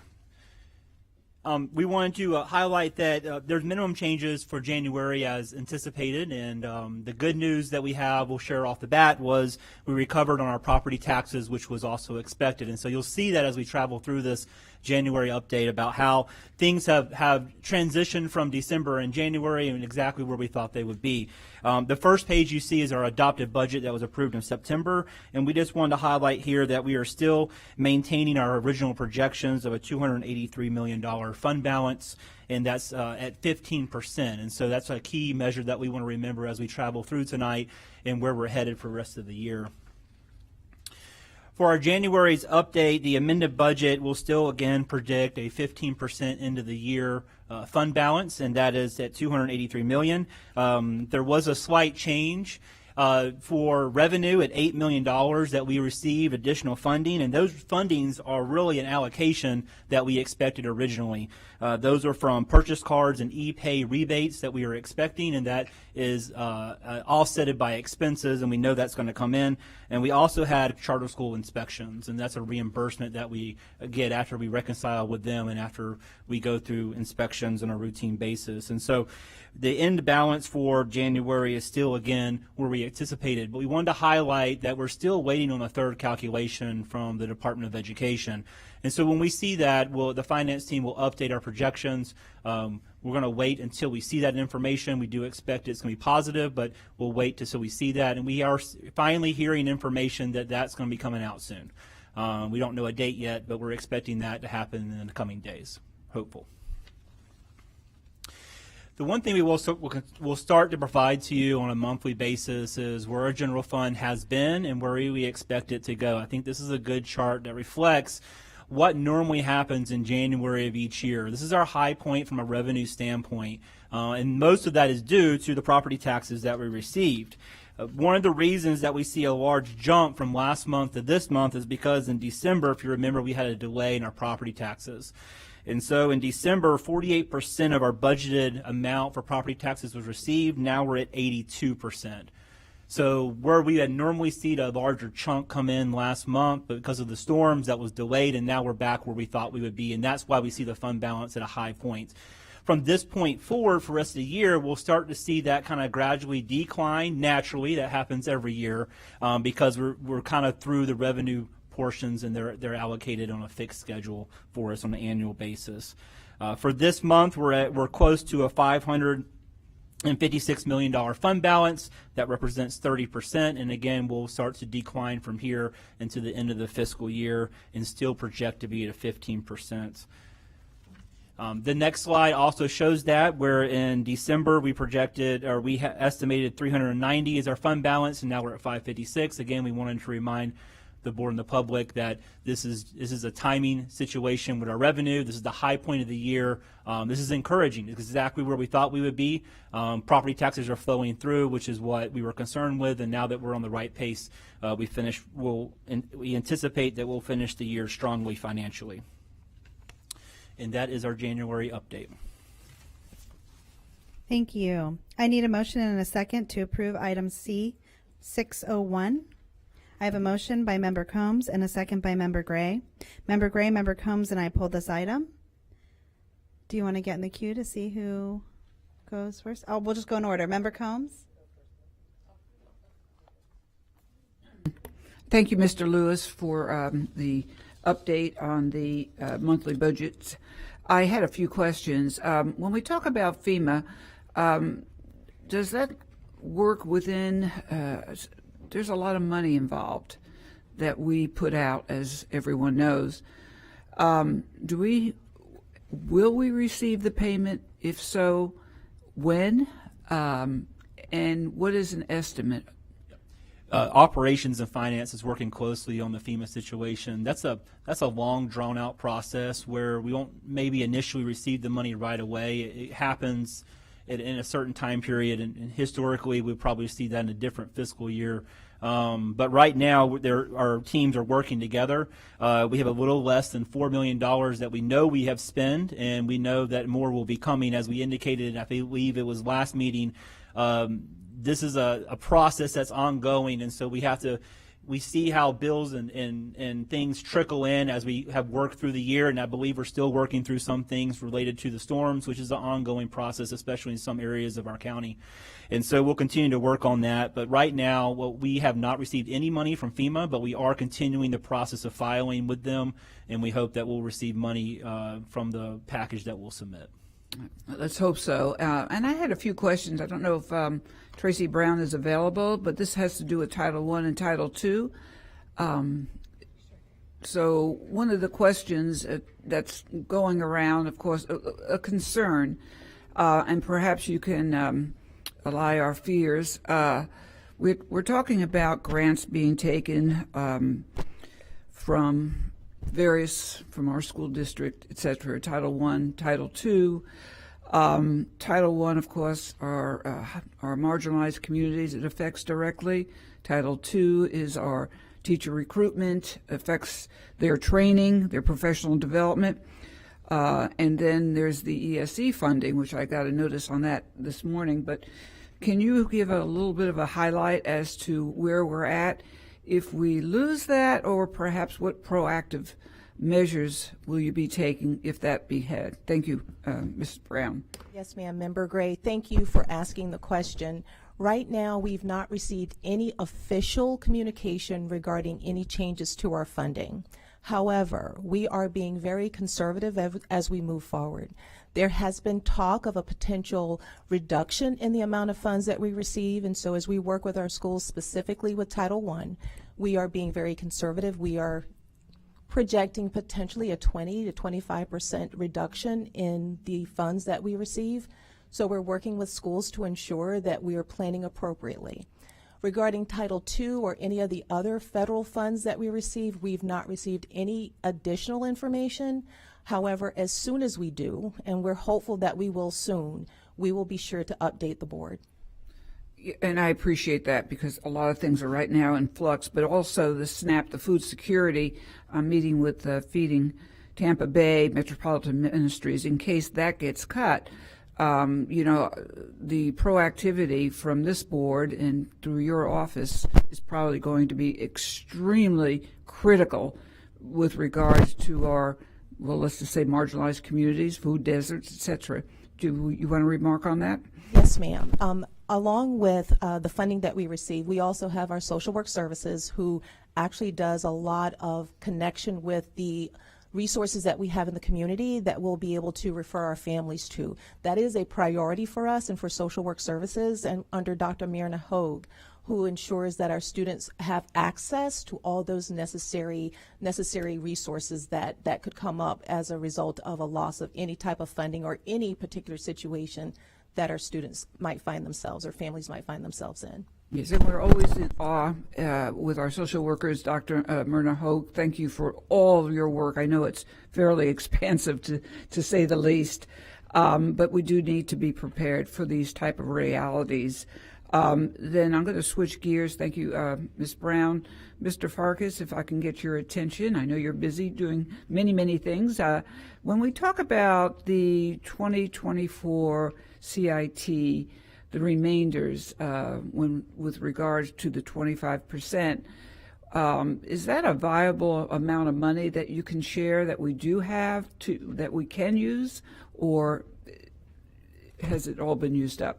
It hasn't. We get it each year, and it goes towards, traditionally we applied it towards HVAC projects to help supplement some of the stuff with the half-penny sales tax. So we still have that. And then when the new projection comes in, it's a new use. So when the new CIT starts, that will be towards new construction. It was, as pointed out through the county commission. But the previous was for any deferred maintenance and new construction. Okay. Well, thank you. And also, while we're at it, would you share the monthly amount of revenue that we have received for our sales tax this month?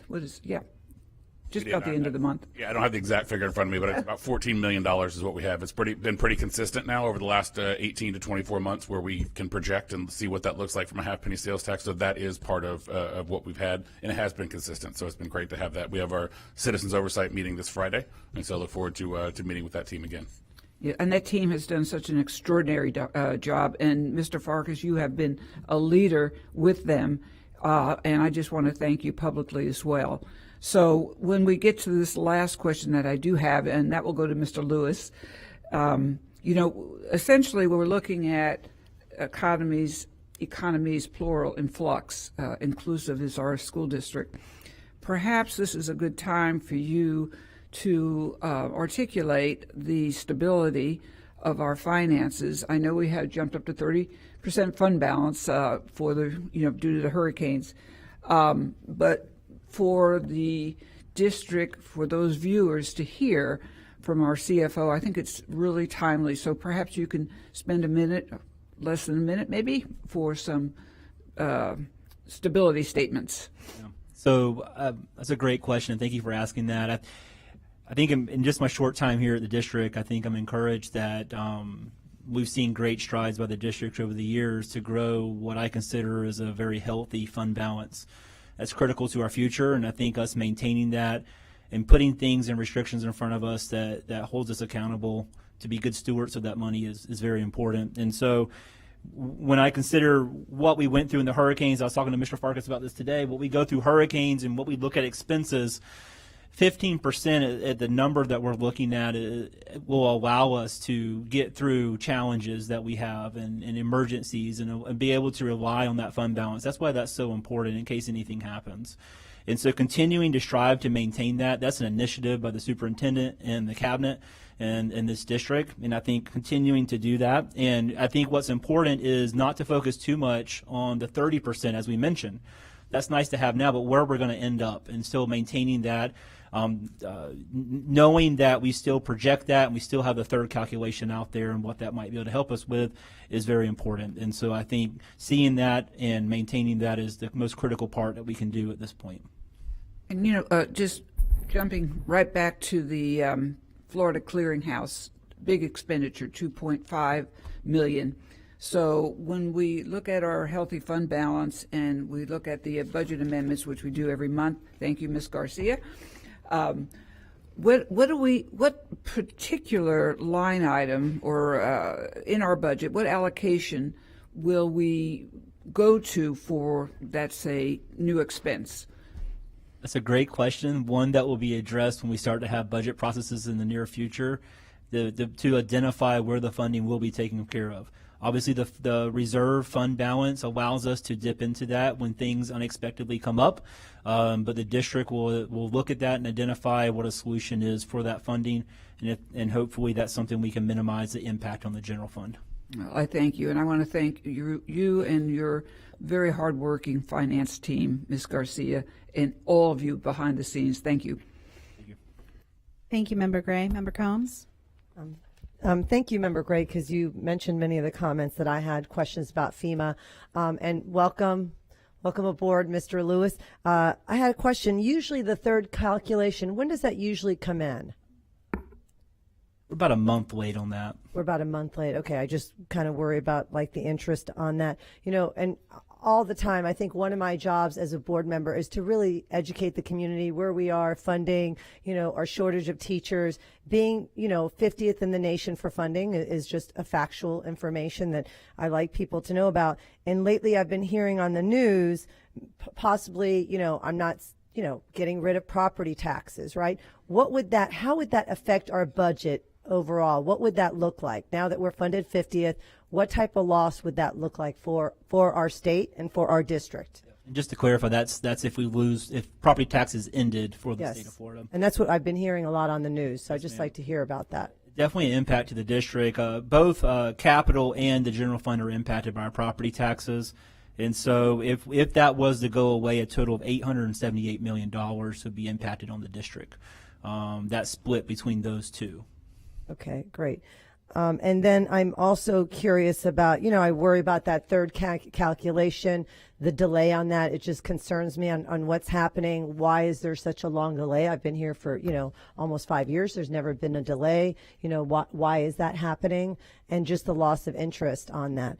And then I had another question, the other day, because I really support our first responders. I saw on the news, looking at first responders, firefighters getting 25%, which, my son almost became a firefighter. I know a lot of police officers, which are amazing. And I looked at the calculation. It looks like the teacher increase will be 1.07%. Is that correct? That's the estimation, yes. The estimation is 1 point. So we have to think about all the entrepreneurs and all the businessmen, all the first responders, and they arrive that way. Even today, I saw one of my former students. Her son was playing, in the marching band now. So I think about 1.0%. I mean, that's not even with the cost of living. And so we're funded 50th, 1.07. I think that's very important for the public to know that. Thank you. Thank you, Member Combs. I had a similar question about our third calculation. We're about a month late. When are we getting guidance on when that's going to come in? What information are we getting around when we're going to get the payment for that? I'll go ahead and jump in. Madam Chair, so I had my superintendent meeting just last week, and what we were told, it's going to be coming soon. So we don't have a specific date, but we did hear that that Calc 3 should be coming soon. So we don't have an official date on that.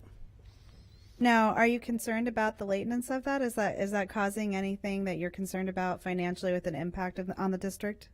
Besides Ms. Combs' comment about interest, that's why we have a healthy fund balance. And so from a financial standpoint, it's just a matter of a delay, but it's not impacting us otherwise. Okay, and not to bring Ms. Brown back to the hot seat, but I was confused about the earlier answer around preparing ourselves for possible 20 to 30% loss of reduction. What grants were you talking about? One specifically.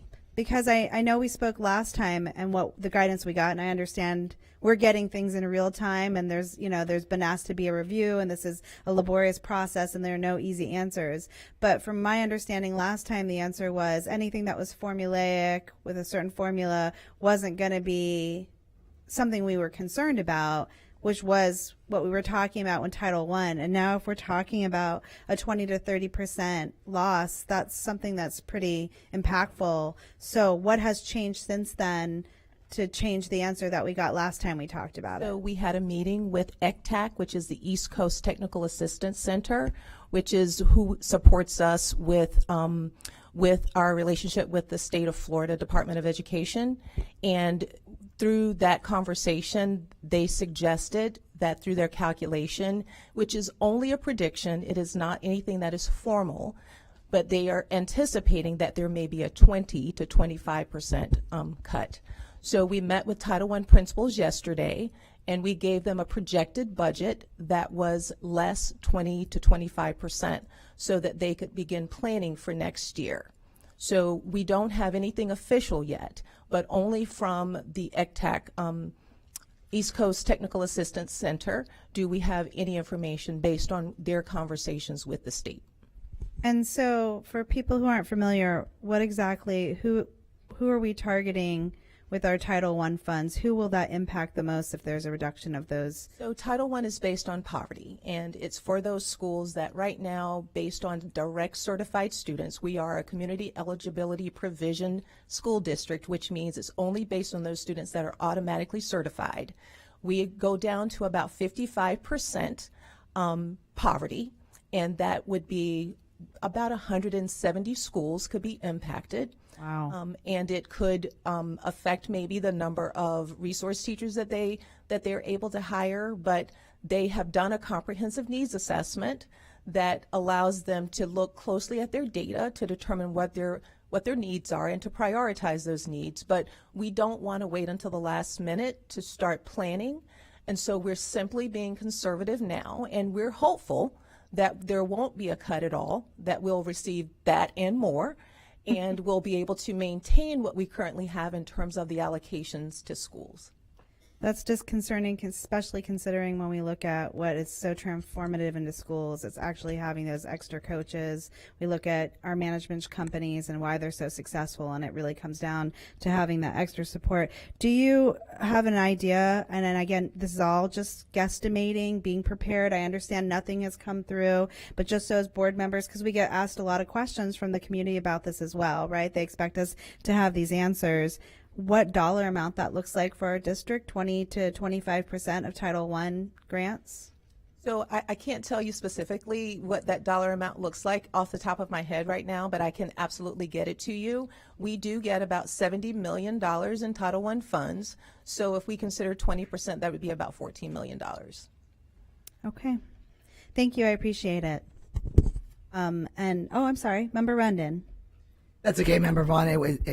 I put my name in while you were speaking. I do want to give some clarification to this because right now the state of Florida is also going through a recertification process of individual children's Medicaid.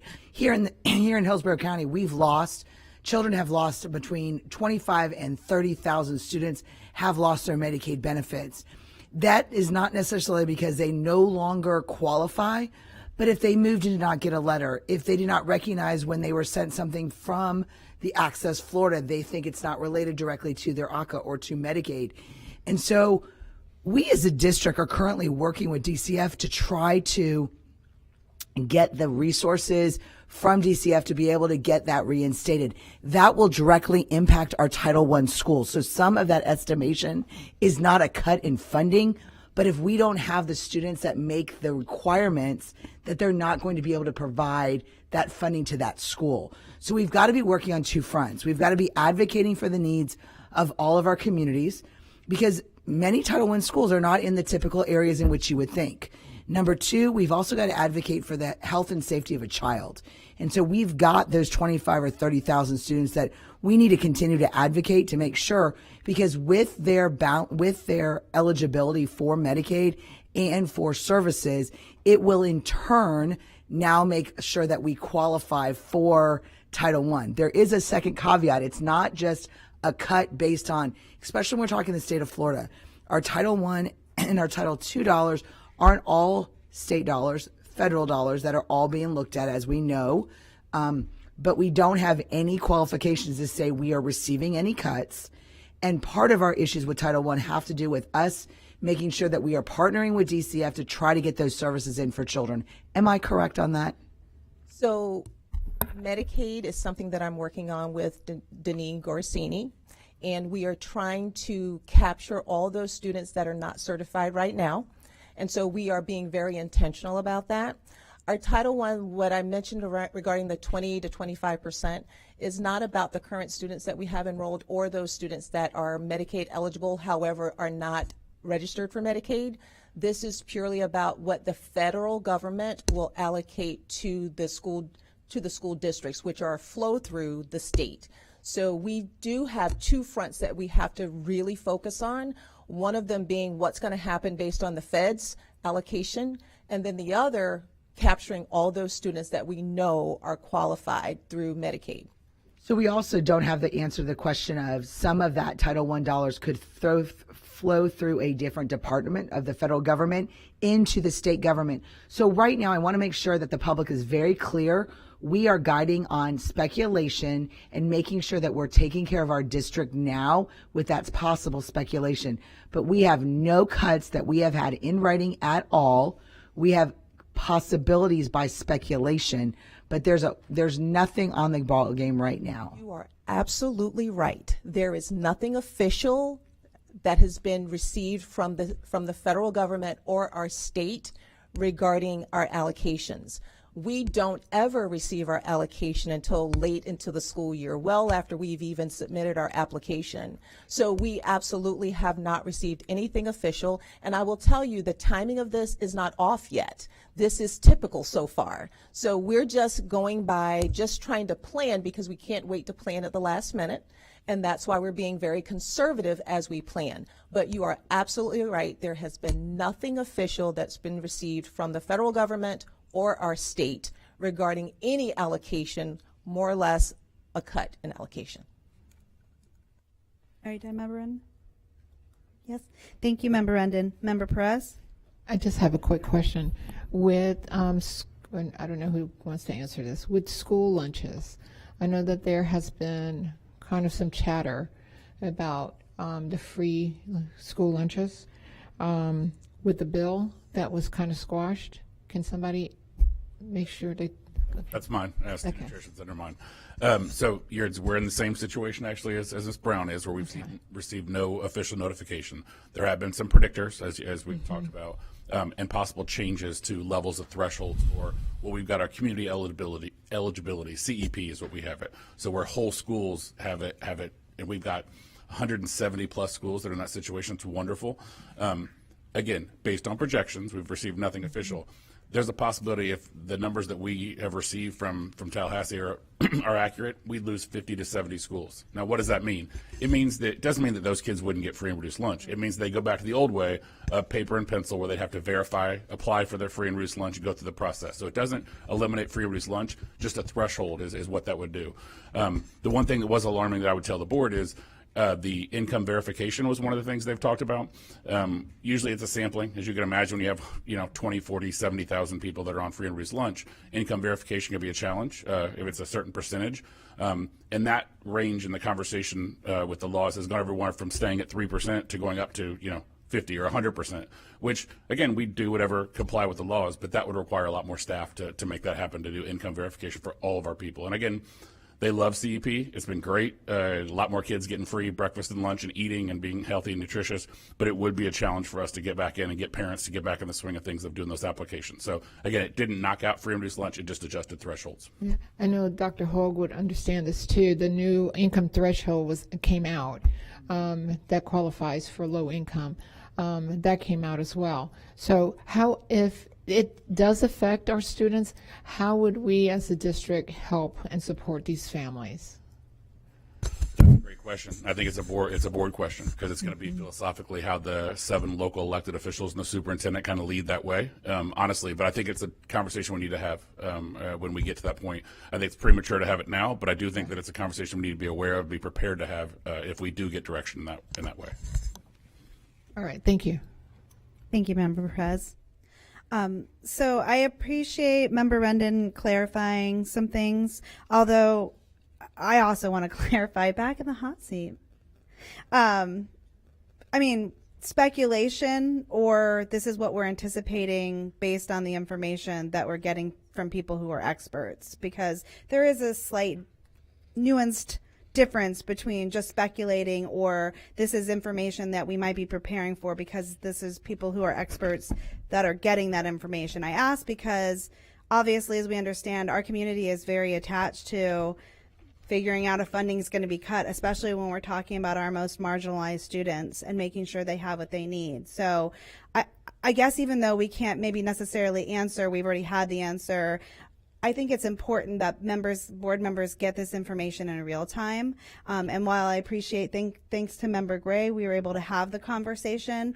If she hadn't asked that question, I'm not sure if many of us would have even understood there was a switch in what we're expecting. And that could, lead us to make untrue statements. So I think it's important to all of us to make sure that we have as much information as possible. And again, that's because our constituency is very anxious about these changes and what they look like, and want to understand, the effects that some of these policies might have on our actual community and what that looks like every day supporting our kids who need it the most. So, I mean, while we can quibble about the specific definition of the word, I guess my question would be, or request specifically would be, to just let us know anytime there's a change and we're going to expect that funding, or even if there's more information that leads us down a path. Like if you're already preparing our principals, it's something that me as a board member would like to know as well.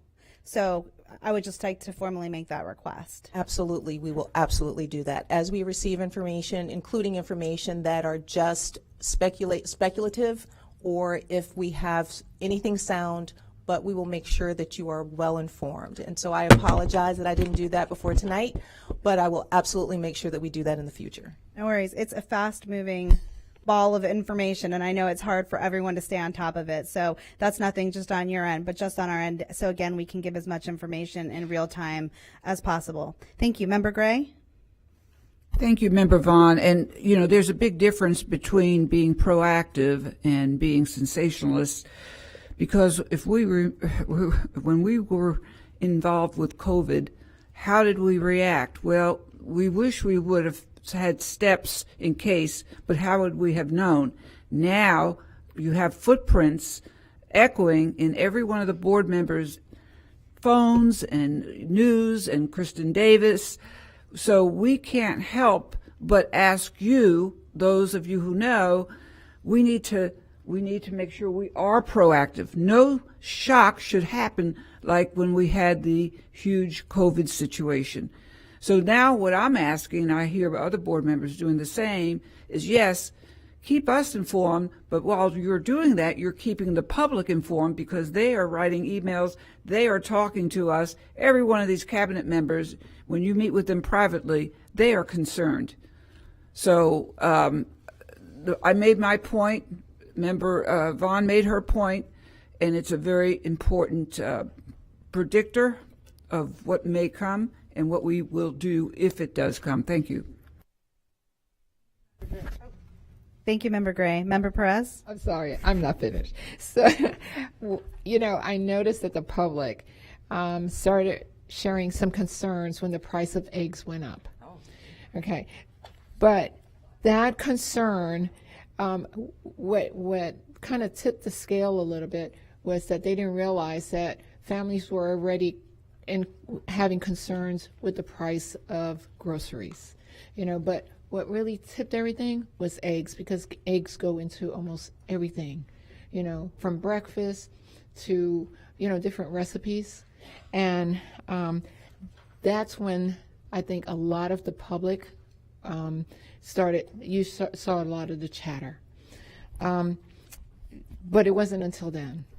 We're trying, at least this board member is, trying to start a conversation before, that chatter starts with our families, because we have a lot of families already who are getting their food in a line on Saturday mornings or Saturday afternoons, and their children receive their lunch during the week through us, and their breakfast. And I just want to make sure that these families are cared for, because we know right now the economy, what that's looking like, and these children, these students, truly depend on us.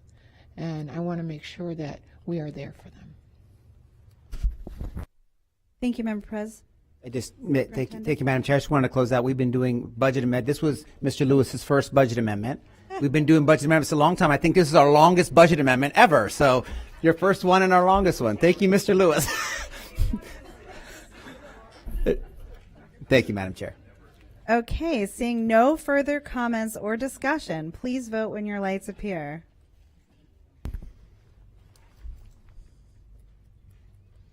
And the amendments pass unanimously.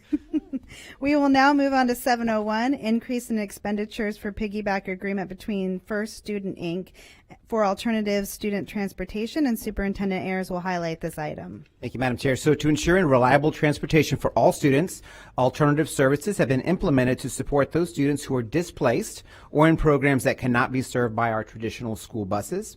The ongoing shortage of school bus drivers has caused the expanded use of alternative transportation services to meet the needs of students, ensuring no disruptions in access to education. In this particular case, Hurricanes Helene and Milton have caused significant disruptions, displaced many students, and increased the demand for alternative transportation services. These unforeseen circumstances have led to expenditure exceeding our initial projections. That is item 701. Thank you. I need a motion and a second to approve C701. I have a motion by Member Washington and a second by Member Perez. Member Combs and I pulled this item. Member Combs, do you have any questions? Yes, thank you, Chair Vaughn. Mr. Farkas, we've had several calls about this. As I always say, really making sure our students get the best education possible, and the other part is just being a good financial steward. So when I see something going from, $500,000 to $2 million, and then projecting $2 million again for the following year, can you talk a little bit about that? And we had discussion several times. I'll be happy to, and yes, we have. And I will say, if anybody in the community is worried if the board members read their board items, they all do. We've had numerous conversations with every board member, and I mean that in a positive way. When you see an item that goes from $500,000 to $2 million, rightly so, the board is saying, hey, why? What's going on? Help me understand why we're in this situation. And every board member without exception has asked that question. So as you know, First Student is a great service. It's used for some of our ESE programs where kids have to go long distances. If they were on a bus, it's not financially viable, but also the time on the bus is extremely long. So we had used that, and also McKinney-Vento. McKinney-Vento is our homeless students that are out there too. So we provide transportation for them to go back to their school or where they're homeless, their original school if they get moved. As a reference point, we had between 30 and 75. That number fluctuated depending previously. 30 to 75 is what it cost for the $500,000 that the board had approved previously. As of now, and after the hurricanes, we currently have 286 students that are on that service. 286. The three schools that are the main contributors to that, and again, it's all over the district. It's not geographically located. If it was one area, it would be much easier for us to transport them. Mort, Schmidt, and Plant City are the ones that lead just by the chance of the way that looks, but we had some board member questions on that. So to answer your question, the reason the price increase is because we used to have 30 to 75 kids, and now we have 286. The price that you're approving is a not to exceed, meaning that we only pay as they go. So if there's 286 and that number goes down, we don't pay that. We don't pay the $2 million. We only pay what we need. But it is a huge increase, and it has prompted lots of conversations in both cabinet and with the board. And as we talked on the phone, I said, wouldn't it be a smart decision to possibly hire someone or have somebody on staff or somebody in, I don't know, maybe family community outreach or a different position like that to go out and verify these addresses to make sure, because when you're looking at a $1.5 million additional expenditure and you're looking at 286 students, or you have a social worker that possibly you're going to utilize them to go out there. I just think it's very important to verify some of these addresses because, when you're not really documenting, I obviously always want to help a child who's homeless, but when you have students who are able to take, a private ride to school, I think a lot of times, and they know that it can be much faster, much easier, much more reasonable, and then they don't want to go back to the way that they were, the way they were being bused. Maybe it took an hour and a half. Now it takes 20 minutes. I think we really need to take time in finding a social worker or even if we have to hire someone and getting someone internally to verify these addresses. Because I can understand initially through the hurricanes, but as we go through, and it also really concerns me to see that we're also proposing that for the following year too. So I personally don't really feel very comfortable with having such a high expenditure for this year and then also next year without seeing some type of process where we're verifying that. Because I do know, I know of some families who enjoyed that, and so they don't want to go back to that long bus ride because they'd rather be driven straight to the school. So, I've got to look at every single penny. And Member Combs, I'm sorry, Ms. Forrest. Member Combs, I have Myrna Hogue, who is our supervisor of social work services for all our school district, oversees all of that. I kind of wanted to talk through maybe what that did to kind of add to the conversation of what that verification looks like when we're talking about students that they're claiming homeless. Thank you. For McKinney-Vento, our students are entitled to stay at their school of origin, which would mean that we are required by McKinney-Vento Act to provide that transportation. So we have homeless students at 175 of our schools. So it's not concentrated. We never know, who's going to need transportation. We do an assessment at the school to determine if they're McKinney-Vento eligible, and that is led by either the social worker or the principal does designate a second person in case that social worker is not available the minute a family comes in. But that assessment does go over the causes of homelessness, what led to the situation, where is the family living, are they in a car, in their hotel, was it because of a natural disaster, domestic violence. That assessment goes over all of those pieces, and then we make that determination if they do meet the letter of McKinney-Vento. We're really not permitted to address check for McKinney-Vento. The state says that that is not something we can do. We have lots of situations that, perhaps it's domestic violence. I've had that question before. Yes, the parent may still, technically own a home, but there's domestic violence and they have to leave their home for that reason. They qualify for McKinney-Vento. So there's lots of reasons why the state tells us for McKinney-Vento to not address check. However, we can work with the family and we do that assessment. So we ask a lot of questions There are times when maybe it doesn't seem like they're meeting the letter of the law. There is a dispute resolution process too that our district homeless liaison, which is Dr. Shamara Bird, she couldn't be here this evening, but she's a part of that dispute resolution process. So if it does get to where we're really questioning the legitimacy of this assessment, then there is a process to dig a little bit further, but we aren't permitted to across the board do an address check, at least for McKinney-Vento. The state tells us we can't do that. Okay, I mean, it's just concerning when we're going to spend an additional $3 million in 2 years, and I understand that there are obviously a lot of families, especially in the town and country area, but obviously sometimes that can change quite quickly, right? That can change within 3 months or 6 months.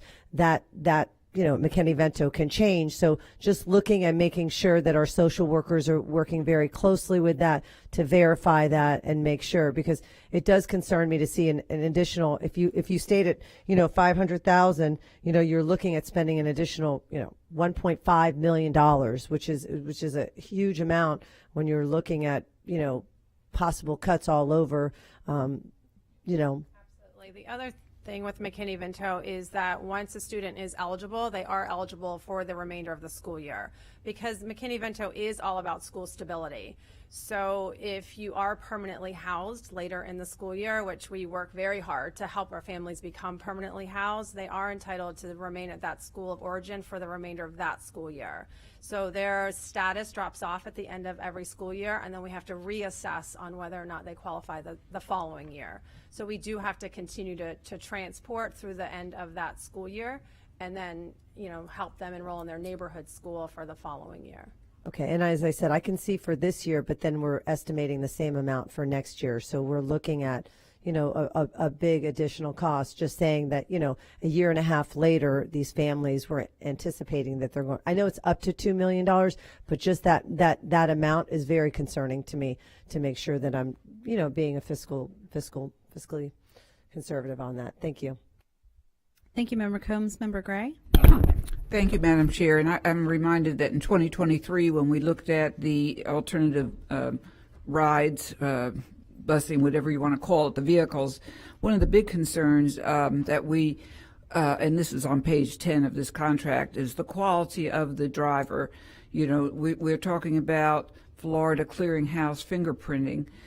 But during that year, we really harped on what quality of a driver and what standards will they have. So, Chris, can you just share that updated information? Sure, and honestly, I think the board meeting was a positive, because I think it brought awareness to some of the people that there is a dispute resolution for drivers. And the company that we work with has been very responsive to, if you have a child that you had and you say, hey, I didn't like the driver, it was unsafe, or they were uncomfortable, they've been very good about that. And I think the board would agree, and I'm jinxing myself, so I hate to say it, but there's been very little of that this year. There's been very little of the noise that was there, just 2 years ago because of that fact. And in fact, to the point that we've heard, there are people that love their driver. They want to stay in that part of it too. So it has been it's much more positive thing. The background checks, the fingerprinting have continued to be a part of it, but the type of driver, people getting to know what they're into. I mean, most people on the board have children. You know how it is taking your kid to school at 7 a.m. Sometimes they're in a great mood. Sometimes they're not. Part of that conversation. So getting the type of driver and personality that can make it a positive experience for our kids is something that the company's done a very good job of recently. Again, not perfect, but the dispute resolution, if there is an issue, has been wonderful. So you haven't heard a lot of that. I'm hoping with my knock on wood, you'll continue not to have that the rest of the year. But they've done a very good job of getting people with the right personality to do that job. And you're right, I haven't heard, so that's good. But the second question, a curious question, when we talk about 500,000, 286 students, how many students are special needs students out of that quantity? So I will get that information. I don't have it in front of me right now, but originally it was about 60% of it. The addition of the McKinney-Vento, a lot of it has been McKinney-Vento addition. It's been homeless. It has not been ESC. There has been some, but it's been the McKinney-Vento. I'll get the board exact numbers. Again, it's a snapshot. It changes every day. As Ms. Hogue could tell you, there's changes on a daily basis of kids that drop on and off that. But I'll be happy to get a snapshot of what percentage is ESC, what percentage is McKinney-Vento. Yeah, I mean, the reason I'm asking this question is if the ESC funds do get cut, what proportion of that 500,000, say, will be deducted or could be deducted. That's part of the rationale from that question I just asked. I'll also tell you that now that we, Ms. Hill in Transportation does such a wonderful job of recruiting with Dr. Patton, that we're closer to having the number of drivers we need. The conversation we're having is once we get to that point, it's much more fiscally responsible for us to get vans, for us to have our drivers that don't have to have CDL licenses, our people driving these kids at a much lower rate than what we've done. So when we get to that point, which we're close to that tipping point, not there yet, but we're getting closer to that tipping point, it's much more fiscally responsible for us. Because one of the things that Ms. Hogue will tell you is there's people that are out. They maybe live in Pasco County as homeless and have to go to a school in Hillsborough. So some of the distances are long. So us driving those kids is a much better choice. The IDEA funding and loss, again, we're doing projections on that part of it too, but they would definitely be impacted by that, but I think it's a smaller percentage of this 283. Well, hurrah, you're being proactive, and that's a good thing. So thank you for that, and thank you, Dr. Hogue, for everything that you're doing too. Thank you. Thank you, Member Gray. Member Rendon? Thank you, Madam Chair. I recognize, in fact, a large population of the McKinney-Vento is in my area based upon the hurricanes that have happened in the past. I understand that we do have a policy in which we are to renew that McKinney-Vento every year. I have some doubts on how that process is being done, not necessarily from your office, but the collectiveness from beginning to end. We do have schools in my district alone where students have been on it 3 and 4 years. So if we're either at a process where we're not ensuring that we have families that are connecting with the right resources, and they're just reporting back that they're homeless, we need to kind of tighten up to make sure that we are providing and verifying that they're at least tapping into the right resources. And that's for the overall health and safety of our children. Nobody wants our children to be homeless for 3-5 years. And that's what we're seeing in some of the families that I'm completely connected to in District 4. So we need to make sure that we're identifying that connection for the health and safety of the kids. And I know you guys provide them with the resources, but I don't think we have verification that they've actually tapped into a resource to change their circumstance. And I think that's important. I know out in Plant City, we no longer have, there are no secondary homes. Most people are back in their homes. So there's a discrepancy on whether they're in their home or not, and we're anticipating that rate continuing. So that's where we have a discrepancy. We do, yes, go ahead. I think it's a valid concern. So if the board feels more comfortable about, we're projecting based on the information we have. But if we want to look at a quarterly update, or you would like just to bring another board item that comes back that addresses next year's, we have no problem with that. We are literally going on what we think is best practice on that part too. But if the board feels more comfortable, hey, let's do a check-in, and then the first quarter we'll give you the numbers. Whatever the will of the board is, we'll do that. But we wanted to let you know that's how we came up with the numbers, just assuming there's going to be the same amount of kids. And if we don't, obviously we don't spend that money. But we want to make sure the board is completely informed with, if we're at 283 now, what does that look like in March? What does that look like in April and May? And same thing for the fall. Well, especially if we're reauthorizing every year too. Well, that's one of my main things. Again, that reauthorization, having verification that we've tapped in, those families have tapped into resources. It's just, to me, a health and safety issue to make sure students are getting what they need. I have a situation with a student that is on McKinney-Vento. Family does live in Pasco, and the student was removed from one of our schools, and so they're living in Pasco. They have a home. Their sister's enrolled, but we're paying for her to be here because she's claimed McKinney-Vento here. That's where I feel that there's a disconnect, because she's meeting the criteria, but yet we also know her sibling is living somewhere with a home and going to another county school. So that's where I want to make sure that we are, if they're going to be receiving this service, which is a specialized service, that we make sure that they're getting the other necessary services to change their circumstance. Absolutely. I mean, I can speak to that a little bit. I think I know the situation that you are speaking of. We absolutely work with the families to connect them with the resources. We work closely with the Children's Board. We have access to ASO. Right. I just asked them for an increase today. They gave it to me today. We have spent close to $300,000 since the beginning of their fiscal year, which is October 1st, on emergency shelters, hotels, first month's rent, housing, to try to stabilize the families. They've also been very responsive in adding resources to the community as far as like Dawning Family Services, our Pathways to Hope program, which is for prevention.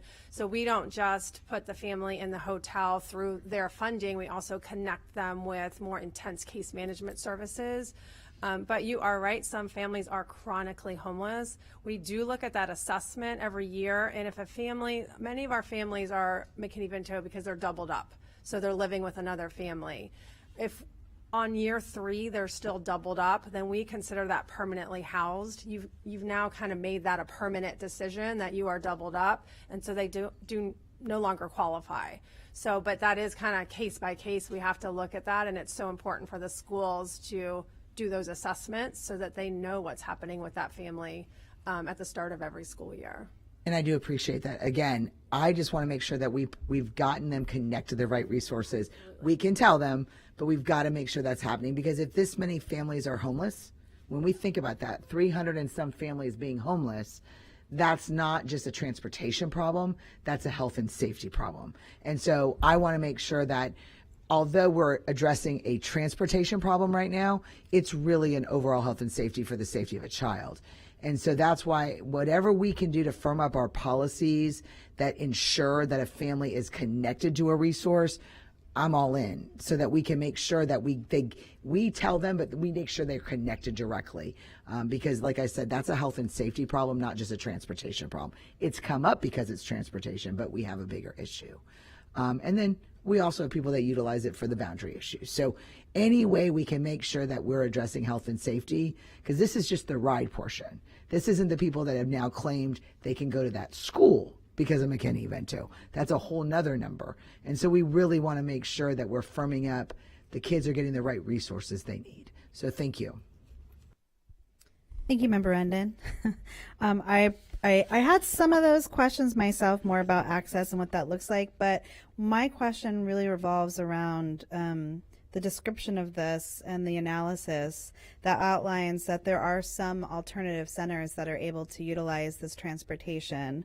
And I just want to clarify which those are, specifically around our success centers, because I know we had challenges where the agreement that we had with Hart was no longer going forward, and all of the schools were worried about what it was going to be like to get those students specifically there, and I'm not sure where we landed on that. So I want to understand, especially if we're talking about maybe downsizing some of the costs by hiring buses and bringing that in-house, that as we have that conversation, we're talking about our success centers, which are, you know, supporting our most some of our most challenging yet vulnerable students at the same time, that we want to make sure that we get back to their mainstream schools. So which alternative schools is this supporting, in our success center as part of that? Yes, and also alternative ESE and ESE centers as well. It's all of those.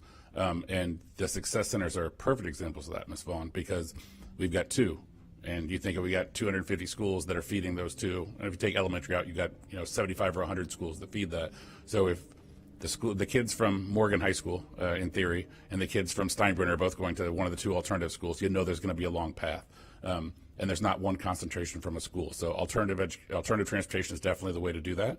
As far as the answer to the Hart question, the Hart just stopped the free transportation. We were able to continue to bypass this for that part of it too.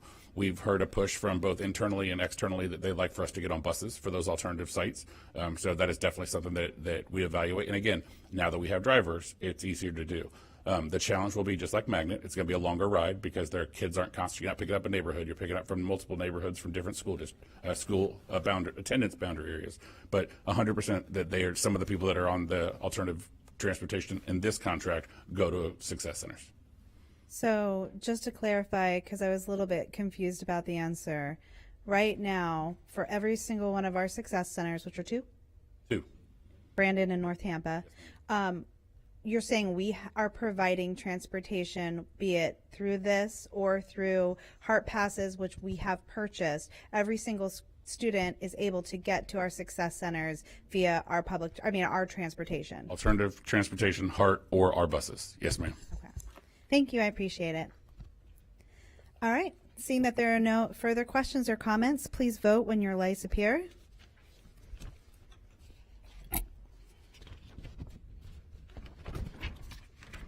And the motion passes with one dissenting vote, Member Rendon, and the rest of us voting yes. We will now move on to 704, Request for Proposals, Project Management Service, and Superintendent Ayers will highlight this item. Thank you, Madam Chair. So this board item requires approval for project management services to be utilized by operations on an as-needed basis. The need is due to required project managed services to ensure successful project completion.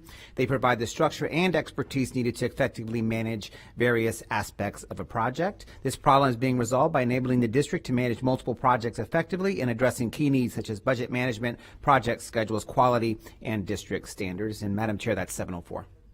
Thank you. I need a motion and a second to approve item C704. I have a motion by Member Combs and a second by Member Gray. Member Combs, you pulled this item. Do you have any questions or comments?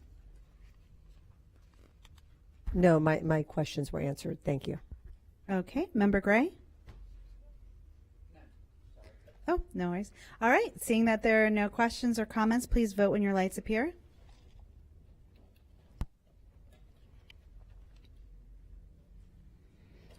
And the motion passes with Member Rendon unanimously, but with Member Rendon being away, right? Being away from the dais? Okay. All right. I just want to say also for the record, we did not have any employee comment tonight. So now we'll move on to the superintendent's comments. Mr. Superintendent. Thank you, Madam Chair, and I'll start this evening. Of course, our comments are already around our strategic plans, so we'll start around academic excellence. And I do have some really positive news, and I actually received this information from Ms. Fawcett right before we walked into our high school principals meeting. Was that last Wednesday? 2 Wednesdays ago? Who knows? So last principal meeting, either last week, I think it was last week, where the state of Florida released our college and career acceleration rate. So this is really a big pride point. We talk about how successful our high schools are being, and getting students across the stage with that acceleration credits towards their next step in life. So this one here, if you look at our increase, so we were at 64%, we moved to 68%, which is a 4% increase, and a 17% increase over the past 6 years. So let me be clear on what this means. This is not, back many years ago when they started around this college and career acceleration, it was just on enrollment. Well, those rules have changed. This is about students that have actually earned. So I'm going to just kind of go over what that means.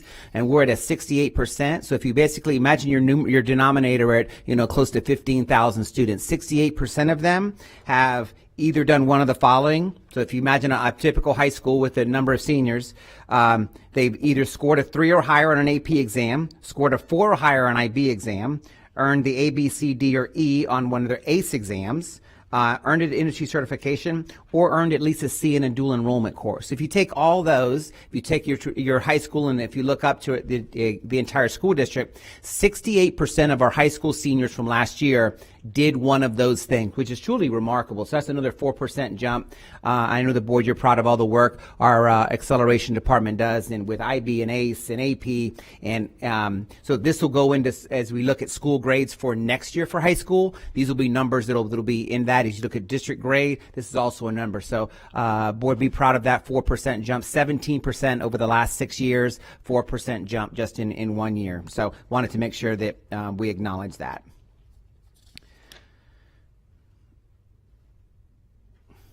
And there we are with our middle and high school student forums. Now that was last week. We held our annual middle and high school student forum. Student representatives met with our school board members to share their school experiences and provide feedback. It's always a great event that gives our students the opportunity to have an immediate impact. Thanks to our students who attend this event each year. I'm always so impressed with the engagement of the students and the ideas they bring to our board. All right, got a few slides here. From this past Saturday over at Middleton, we held the finals for our 9th annual Black History Brain Bowl. And again, that was at Middleton. I always look forward to this event. And it was a very close competition, and the students were absolutely amazing as they are each year. Out of 93 schools that entered, I want to recognize the following schools for their excellent performance. So for elementary school, we had a semifinal, so the top 6 were, and in 6th place, Bellamy, then 5th place, Shaw, 4th place, Turner Bartels, 3rd place, Adem, and then we had the finals between River Hills and Clark, and I think it was one question difference between the two of them, and River Hills pulled it out at the last. So congratulations first to River Hills. They were the elementary winner in a close competition. Middle school, 6th place was Memorial, 5th place Mann, 4th Williams, 3rd Adem again, 3rd. And then in our final was Mulrennan and Benito. And congratulations to Mulrennan for their win, their 2nd in a row, 3rd time being in the finals. So congratulations to Mulrennan. I'll talk about them in just a few minutes. And then our high school top 6. 6th place was Middleton, 5th Durant, 4th Riverview, 3rd Gaither, 2nd Strawberry Crest, and congratulations to Robinson for their win for our high school. So I want to congratulate all of our schools that participated and for these finalists who brought home the trophy. So can't thank enough all of our team members and volunteers that support the Black History Brain Bowl each year. So I'll express some special thanks. This is to finally get to the semifinals and finals, which past Saturday was a lot of work. Special thanks to Principal Burton and Middleton High School for hosting the African American Task Force led by member Lynn Gray, and our Brain Bowl judges, Chris Jargo, Lynette Judge, Jonathan Paget, and also thanks to core members of HABC who were instrumental in this event, Dr. Andrea Beverly, Keisha Parnham, Marie Rogers, Kelly Brennan, and Martha Ford. And special thanks to our Black History Brain Bowl presenting sponsor, the Hillsborough Education Foundation, and to Anna Corman, our president and CEO, who was on hand to recognize our students. So I just wanted to also recognize the coaches, teachers, and families that support these teams. We can't thank them enough. Their hard work get these students ready is commendable, and it showed during the competition that the students know their stuff. Mulrennan's coach and social studies teacher Chad Van Hoover, who took his team to their 2nd win in the middle school division. Chad said he is very proud of his students who were asked to study. So this kind of gives an indication. Had the opportunity to talk with Chad afterwards. So his students are asked to study over 1,200 questions and practice 2 to 3 days a week since September. His team also shared what they learned about Black history on their morning show program. Also, Gaither did not make the top prize this year, so the upset there, but they were champs for 3 years in a row. And I wanted to give Thomas Mazard and his Gaither team a shout out for setting the bar for others to meet. Congratulations again to the students, our team, for their hard work. It's nice to see an academic competition, right? So we talk about competition, we always think of athletics. It is awesome to see our academic competition and just the energy that goes into that and preparation to get ready. And these semifinals and finals were pretty incredible. Some other awards with exceptional talent. Principal Leadership Award. I want to congratulate Anthony Montoto, who's a principal at Minota Sassa Elementary, and Henrisa Berry, principal of Young Middle Magnet, for being recognized by Florida Tax Watch for their Principal Leadership Award. Florida Tax Watch's Principal Leadership Award identifies Florida's most effective principals in high-risk K-12 public schools, recognize and reward their work, and promote their transformational practices throughout the state. This unique initiative identifies principals around the state who have had the greatest impact on their students. So I want to take a special congratulations with the two of them. This is the first time, I think it's been a couple years now since we've had a Florida Tax Watch winner. So congratulations to Mr. Montoto and Ms. Berry. So that moves us now to suspended agenda, and we do have one suspended agenda update, and we're going to Dr. Wynn is going to provide an update on our SIS focus and synergy update. Click it for him. Yep. He can click it. I get it. You got it. Click. You can click it. Thank you, Mr. Superintendent. So our first update is on our focus implementation and where we are at currently with our milestones met, our upcoming priorities, and the areas that we identify as risk mitigation as we continue to work through the project. And also on September 13th, the superintendent sent an email to all HCPS team members regarding the new SharePoint dedicated to our Focus SIS. And that has 4 different features on it for our staff members. The first feature is our access, available to all employees, from any device using their HCPS login credentials. The second item that's there is our project timeline and implementation dashboard. The third is training. It's the opportunity to access all of our training experience, resource guides, videos, and documents specific to any of our employees' functional role areas and or roles. And then finally, the last area there are our FAQs, and we will continue to be building that as we continue on. On our next slide, that is our current rollout and our status of where we are at with our different groups in the various roles. And I had the opportunity last week to sit in with our transportation meeting and then our teacher process meeting over at Irwin Technical Center. And I just want to thank our staff members and teachers who have shared the valuable gift of their time for our input and to ensure that we get this process right. And we continue to engage all of our stakeholder groups. And in fact, we have many asking, when are we next? When are we next related to that? And as a result of where we currently are at, as of today, we have over 705,000 course requests that are in the focus system for next year. So we are making really great progress. And I also want to thank our cabinet members who have also been a part of those meetings and supporting their staff members. Ms. Brown and I were just talking about a meeting she had today where we're at on our synergy ramp down related to some ESE pieces, as well as what we'll be going into with the data migration for focus. The next slide shows our feedback that we have received from our secondary scheduling and our request training feedback. So you can see there the successes as we've identified them, that overall the training received a 95% satisfaction rating. 94% of the respondents reported the knowledge of the trainer as being strong knowledge. 94% that their questions were answered clearly. 92% agreed that the training materials were relevant and contributed to their learning objectives, and that 90% know where to find additional support. Our opportunities are we are continuing to work on the functionality within the system and ensuring that our stakeholders feel comfortable with that. And then we are going to have next week at the ISC on the 4th, we'll have additional open labs for our high school assistant principals that are working on the scheduling for next year and completing those course requests, as well as identifying their master schedules. And then where we are at currently on this final slide is the synergy ramp down, which still requires a lot of our energy, and where we are focused on that and taking a look at our milestones. The team has been very engaged around our Survey 3 FTE reporting, as we are right in the middle of that, and any of the updates that are coming to us from the vendor that they do on the weekends to ensure then what that impact might be for us.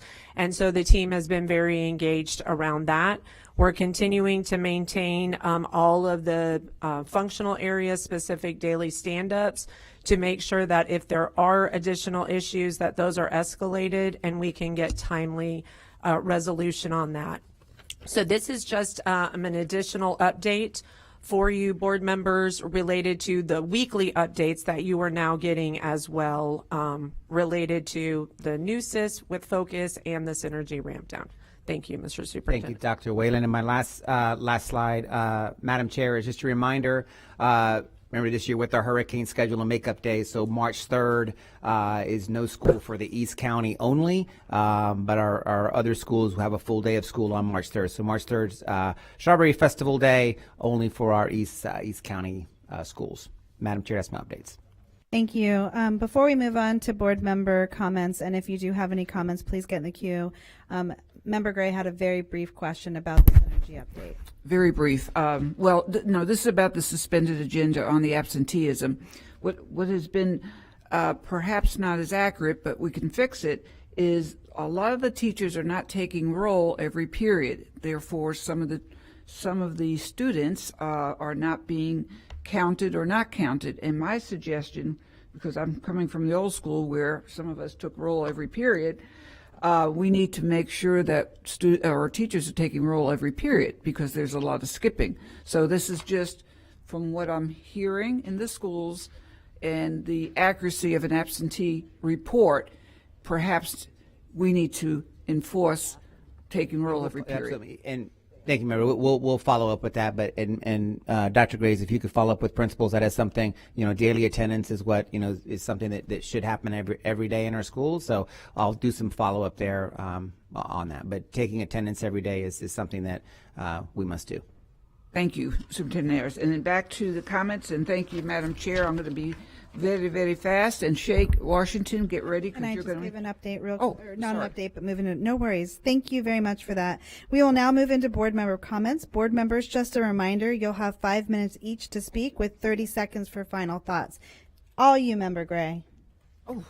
Okay, here we go. I want to thank you to the City of Tampa Black History Committee for the student recognition of these Hillsborough County Public Schools students who maintain good grades and are involved in collegiate and community leadership. I wanted to make sure that I mentioned Ross Anderson, 2 members of the Men of Vision received from Titus O'Neill $1,000 and other gifts. The Men of Vision students include Matthias Marassi from Hillsborough High School and Sharon Pathula from Middleton High School. Very, very good. Great work. Race for Education. I want to thank Superintendent Van Ayers. We're inviting every board member to get ready, get set, go, walk or run, have fun. Thank you, Anne-Marie Courtney from the Philanthropy, Hillsborough Education Foundation, who always supports us. Communications, Lauren Burgard, Dina Marshall from Aetna Vitality, and from The Face, Felita Lewis, Kiana Williams, Monica Narain, Maria Otera, William Betts, and Dr. Josephs. And these folks were out all day, Friday and or Saturday, trying to promote our Race for Education. Thank you very much. Thursday night is our student online safety panel at Turner Bartels, 5:30 to 7, inviting all board members, hoping that Member Vaughn can come because she lives not far from there, and hoping we have a lot of folks come. And this is, again, student online safety from our Human Trafficking Committee. Shake Washington, thank you for everything, and Van Ayers and Member Vaughn. And Member Combs and staff for joining us with the 9th annual HAPC Brain Bowl results. We are reminded that Black history is American history. Our task force, Hillsborough County Public School African American Task Force, Member Washington, Chair Ursula Odom, and our wonderful HAPC leader, Dr. Andrea Beverly, are proud to announce, and this has already been done, River Hills, yay, elementary school won, Morenin, middle school won again the 3rd time. Sorry, your son will get there next. And Robinson High School has won. And next, I want to say thank you to Ernest Woods, an eloquent host who did a wonderful job. Pablo, you probably have some photos. No? Oh. You didn't get any. Okay. Well, phooey. Okay. Well, at any rate, Dr. Pansy Halton, who kept track of the accuracy of questions and answers. Our social studies department, Marie Rogers and Martha Ford, they worked tirelessly on informing the competitive grade level questions, which students spent weeks and months studying.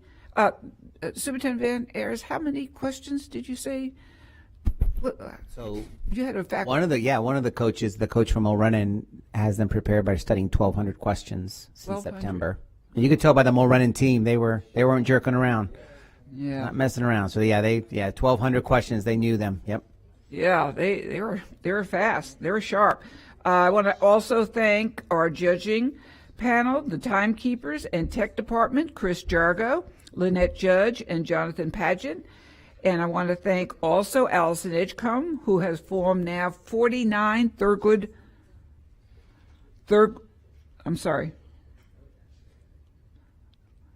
I want to thank Allison Edgecombe for also forming up to 49 Thurgood Marshall clubs. She is just marvelous and comprehensive and very hardworking. I want to thank our dedicated board members, which I thank first, but I'm going to thank again, Chair Jessica Vaughn, Nadia Combs, Shake Washington, and our supportive, very supportive Superintendent Van Ayers for again coming. We just finished a 15K race, but we didn't sweat, did we? We just, we came. And last but not least, Hillsborough Education Foundation, Anna Corman. She has been behind the Black History Brain Bowl, HAPSI, for every year, and she is so student-centered. So big thank you to all of your staff, and I guess I'm done. Thank you, Member Vaughn. I'm done. Nope, I'm good. Bye. Thank you, Member Gray. Member Combs? Just the last couple weeks, just so many of our students have shined. It's just amazing for me. You know, it just kind of keeps me motivated because this is a challenging job. So it keeps me motivated. It's going to the STEM fair and seeing all the amazing students and all the projects they did. It was incredible. There's just too many people to thank from the science department. They did an amazing job, as well as all the USF judges who came in from the science department. It was amazing to see all those kids. And there's a student I see every year, and she's like, I'm back. And she was always in the same spot. And I'm always just amazed at just the intelligence and the innovative ideas that these students have. It was great. So I want to thank all of them. Also, the Middle School and High School Forum, I think, is one of the most powerful events that I think that I experience every year, really seeing those students and hearing their voices and hearing some of their concerns and making sure we look at that because they are our customers. So to see how we can improve and what we can do better, I think it's very, very impactful. I want to thank Miss Leffler. She invited me to the Multicultural Night at Deer Park. You know, that school represents over 49 countries and 38 languages are spoken. It's one of the most diverse schools in our entire district. And like, I ate so much amazing food there. I mean, it was great. I was like, you guys got to go every year because the food was amazing from all the different countries and all the different parents who were there. It was an amazing experience. Also, the Black History Celebration at Roland Park. It was a great collaboration between Roland Park and also Blake High School and Principal Van Aken. They did a dance. What's that called? When they all dance together, all the administrators. It's not I forget what it's called. When they all come in and do a dance. Flash mob, and it was so good. I mean, it was amazing. They did a flash mob, and I have to say, every time I see Carmen Griffin from Blake High School, I'm just amazed at her dedication and the love that she feels as she leads those students. I walked up and I was like, it's just such a great way to see how many teachers just love what they do and bring inspiration to those students. Thank you to everyone involved in the Brain Bowl. That was a great experience. Seeing those students compete and how emotional they got and how competitive they were and just how they supported one another. And I think it was a great experience. And I really love that. And thank you, Member Gray, for being so involved with the African American Task Force and HAPSI and all the individuals who went to that event. It was great. I was like, I'm going to leave at 11. I end up staying till like 2. You know, I just, blew off my family, but that's okay. And then finally, we're going to be meeting the Early Learning Task Force. We'll be meeting tomorrow at 1:30, and board members, you're welcome to join. The things that really I'm interested in is that kind of like that bookend, making sure that every child has a great education for early learning so they can get started, and obviously making sure at the end we prepare students for life for whatever they do.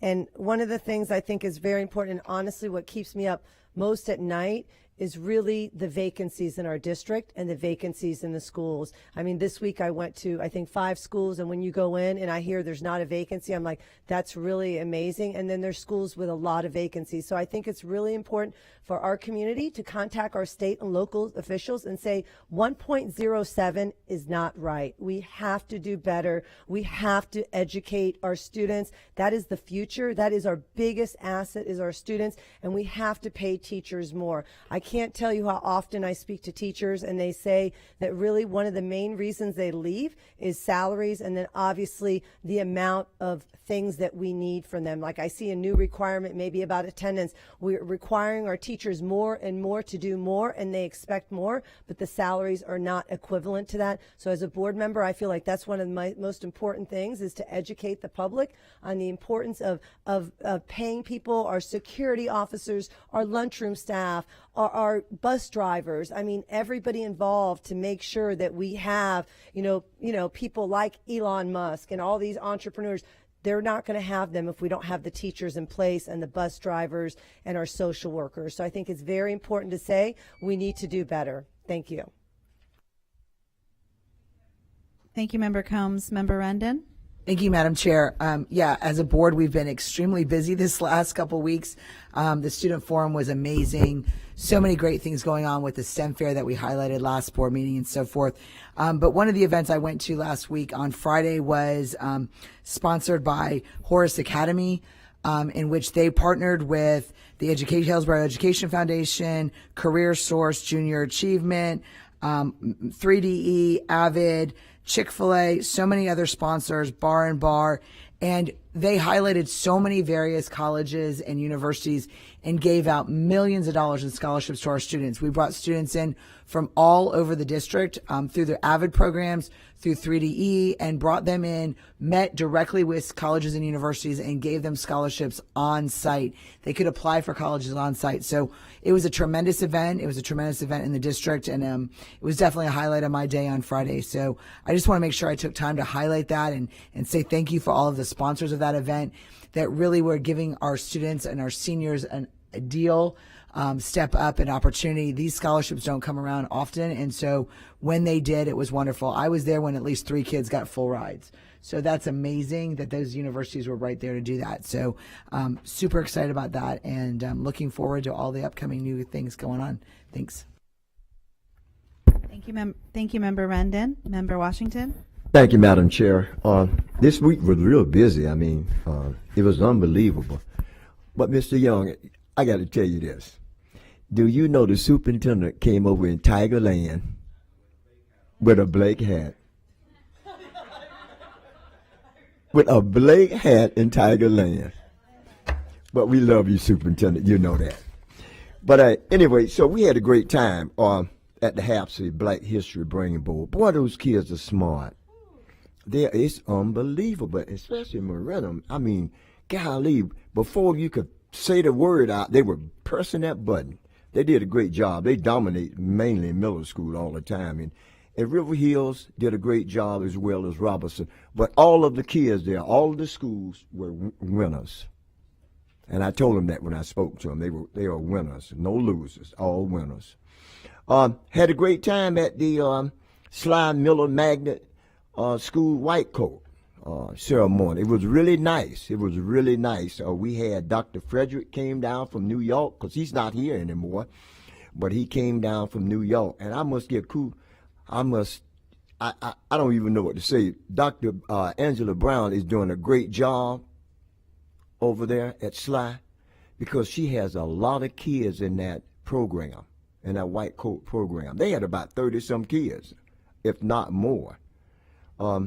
So she's done a great job, and I told her I was, mention her name, because I don't want her to get the big head. Then because I know it. Let me tell you a quick story. I knew her when she was a little girl, and then she went to East Bay, became one of the greatest athletes to ever come through there, running track. Great person. She's a great person. And when I was getting ready to go up on the stage, she had to help me up. And I said, I could remember the time when I had to help you up. Now you helping me. So it was vice versa. But we had a great time there. And also, at the regional STEM fair was nice. It was really nice. The kids did a great job. They did a great job, and some of their inventions, man, is unbelievable. Some of the kids will be rich one day. They keep going in that direction. Moving along here, let's talk about the. I had a chance to talk about party. I had a chance to go to party and read to the students, the second graders. They were very attentive. They really enjoyed the stories about some of the books that I read. And Dr. Dames, the principal there, she's working really hard. I know it's a very difficult school to work at, but you know, you got to keep working hard. And nobody knows that more than Miss Brown. She was there for a long period of time, and you did a great job there also. I want to read something right quick here before I close out. I hope I didn't miss out on anything. I don't know. I did a lot. I did a lot with my bad arm moving around. Let's do this. Let's talk about a person I really, really admire. I always bring her name up. Harriet Tubman. My favorite lady, Miss Tubman. And this is true. I always read it each year. If you hear the dogs, keep going, she said. If you see the torches in the woods, keep going. If they're shouting after you, keep going. Don't ever stop. Keep going. If you want a taste of freedom, keep going. And that's true. She is a great person. And last but not least, Ali said nobody ever lost a fight because they got knocked down. They lost the fight because they couldn't get up. So thank you very much, Madam Chair. Thank you, Member Washington. Member Rendon, you barely used your time, and I know you have one last thing. I forgot. We will not have another board meeting, but we have 2 of the 4 Final Four girls basketball for the state championship on March the 6th in Lakeland. Steinbrenner High School is at 9 o'clock on March the 6th, and Bloomingdale High School is at 1 o'clock. And I would be remiss if I didn't encourage everybody and anyone to go out there, because 2 of the Final Four for the entire state title are our girls basketball. So it is so important for us to support them and what they're doing. These girls are phenomenal athletes. And so I want to make sure that we take an acknowledgement of that. March the 6th, RP Center in Lakeland on 9 o'clock for Steinbrenner and 1 p.m. for Bloomingdale. Hopefully we will have both schools in the finals. It would be wonderful. Thank you, Member Rendon. Member Perez? Thank you, Madam Chair. So, you know, whenever I'm driving and I align myself with a school bus, I think it's the neatest thing, because you see the kids, you know, that school bus sometimes be rocking, and that bus driver just looking ahead, you know, and I'm like, you know, God bless them.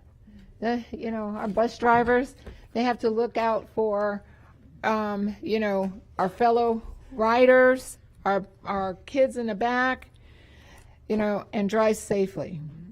I have a question.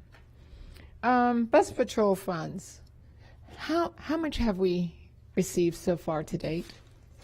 I can give you the exact total, but we're close to almost $2 million. Okay. And what are we utilizing that money for? So the statute's pretty clear. It is for safety items within transportation, and that includes retention of drivers. So we have not used any of it yet.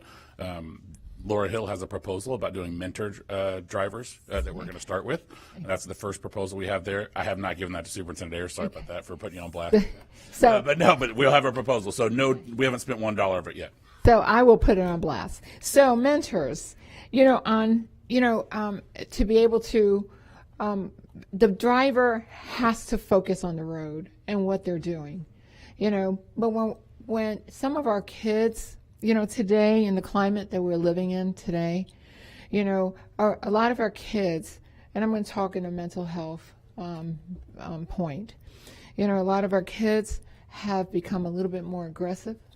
Our kids have become a little bit more that they, you know, you ask them to sit down, and you know they don't want to listen. You know, so putting mentors on the buses, especially those buses that we have a uptick more with kids that are acting out, would probably help these bus drivers and maybe help us even retain bus drivers. Have we had an issue with bus drivers quitting because of behaviors on buses? So not unlike teachers, pay and behavior issues are probably 2 of the biggest things we hear in accident reviews of bus drivers that come to. Yeah. So with being able to hire I'm looking at you, Dr. Patton, now. How can we work together with transportation, possibly mentorship, mentors in these selected buses, to improve driver safety and efficiency on the road, but also, we have children in these buses, and if something happens, the first thing they're going to say is that we're liable. They don't stop and think that the kids were acting out. They don't stop and think, we're liable. So can we absolutely talk about that? And maybe on the suspended agenda, place the bus patrol funds on there so we could, keep up with what that's looking like for us? Yes, ma'am. We wanted to get a baseline before we started spending the funds. Yeah, absolutely. Yes. Uh-huh.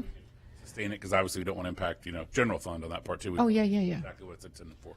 Yeah, but that'll be great. That'll be great for for us, for the students. How many buses do we have, just for the general public to understand how many buses we normally have? We have 1,000 buses, but we have about 758 routes right now. Right. Okay. So the public will understand why I'm asking for this ask. Thank you so much. That was all I needed to ask. Thank you. Thank you, Member Perez. For my closing comments, I'm going to cover some things we've covered, other board members have covered, just making sure that I thank some people that I wanted to. First, in regards to the STEM fair, fantastic. I think I know who you're talking about, Member Combs, Wara Patel. She's always there. She's always phenomenal. But I would like to say that tomorrow is the big premiere of the actual STEM Fair Awards that will be premiered at 6 p.m. It goes live at 6 p.m. And then it'll be on demand at 8:30 p.m. It'll be simultaneously broadcast on both TBAE and Hillsborough Schools TV. And you can watch it streaming live. To watch it, you go to watchtbeae.net and hillsboroughschools.tv. So please tune in. Make sure you watch that. Their kids work so hard. So I just wanted to highlight that. Also, the Student Forum, which we touched on, phenomenal. I want to say a special thank you to Jen Sperano. I know how hard she works on that. She puts her heart and soul into that, and it's really one of the best forums, hearing our kids and making sure their perspective. And although there were always areas of improvement, I really highlighted so many great things that are happening in our schools, and I really appreciate that. Black History Brain Bowl was phenomenal. There were a lot of tears because those kids are very passionate and competition is fierce. But, I like to highlight just how much history they learned, and that even if they didn't walk away with a trophy, they walk away with that knowledge that no one can ever take away from them. And a lot of us parents too, who got to quiz our kids. I want to thank Middleton for hosting. They did an amazing job. Their school looks phenomenal. They just had a brand new mural that they unveiled, and their drum line, unforgettable. It was hard to stay still in my seat, just so blown away. World-class drum line there. It was great to see them, so I appreciate that. Today I had the honor of going to Clark Elementary, and I got to judge their 4-H speech competitions, which those winners will then be coming onto the district. And let me say, those kids are amazing. And what a great program that is to really get our kids used to public speaking. The way that they all just spoke so just eloquently and on time, eye contact. They made me feel shameful for my public speaking skills. They were so good. So I just want to say thank you to Ms. Gupta and to Dr. Ribeiro for inviting me to that. It was great. And this weekend I also had the opportunity to go to Wharton's female lacrosse fundraiser that they did. They did a comedy special out in Heritage Island to raise money for lacrosse. The organization was great. I want to say thank you to Danja, who organized that, invited me. The lacrosse girls team is so excited, and they were so happy about the rule change that now allows both the boys and the girls teams to basically thrive more. It affected both the teams, and they were so happy about that, and they wanted me to come back and say thank you so much for that, but also put in a plea to talk about the rates that it costs for lacrosse, because they pay 4, 5, 6 times more than any of our other sports, and it's a real challenge, hence why we had to have the comedy fundraiser. So I'd like to revisit that if we get an opportunity, but just say thank you for that, because that was just great. And I think that's all that I have. Just to follow up, if we could get some clarity, I know that there were some conversations about just zoning, and I know that we equally closed off some of the choice windows as well if schools are filled. That's has nothing to do with whoever choices into that. So I just want some clarity around that because I don't think that that was presented accurately or fair today in regards to what that looked like as far as the zoning. So I know you guys, and there's some other schools, but I know you guys will follow up on that, but I just want to be clear for the record, from my understanding, there was nothing specifically at the students from just who were stopped from choicing into any of our schools. If anything, choice was closed off for the entire district, or if schools are filled, that's across the district as well. So I just wanted to kind of highlight that. And that's all I have for tonight. I think we had a long but productive meeting, so thank you so much. And with that, this meeting is adjourned.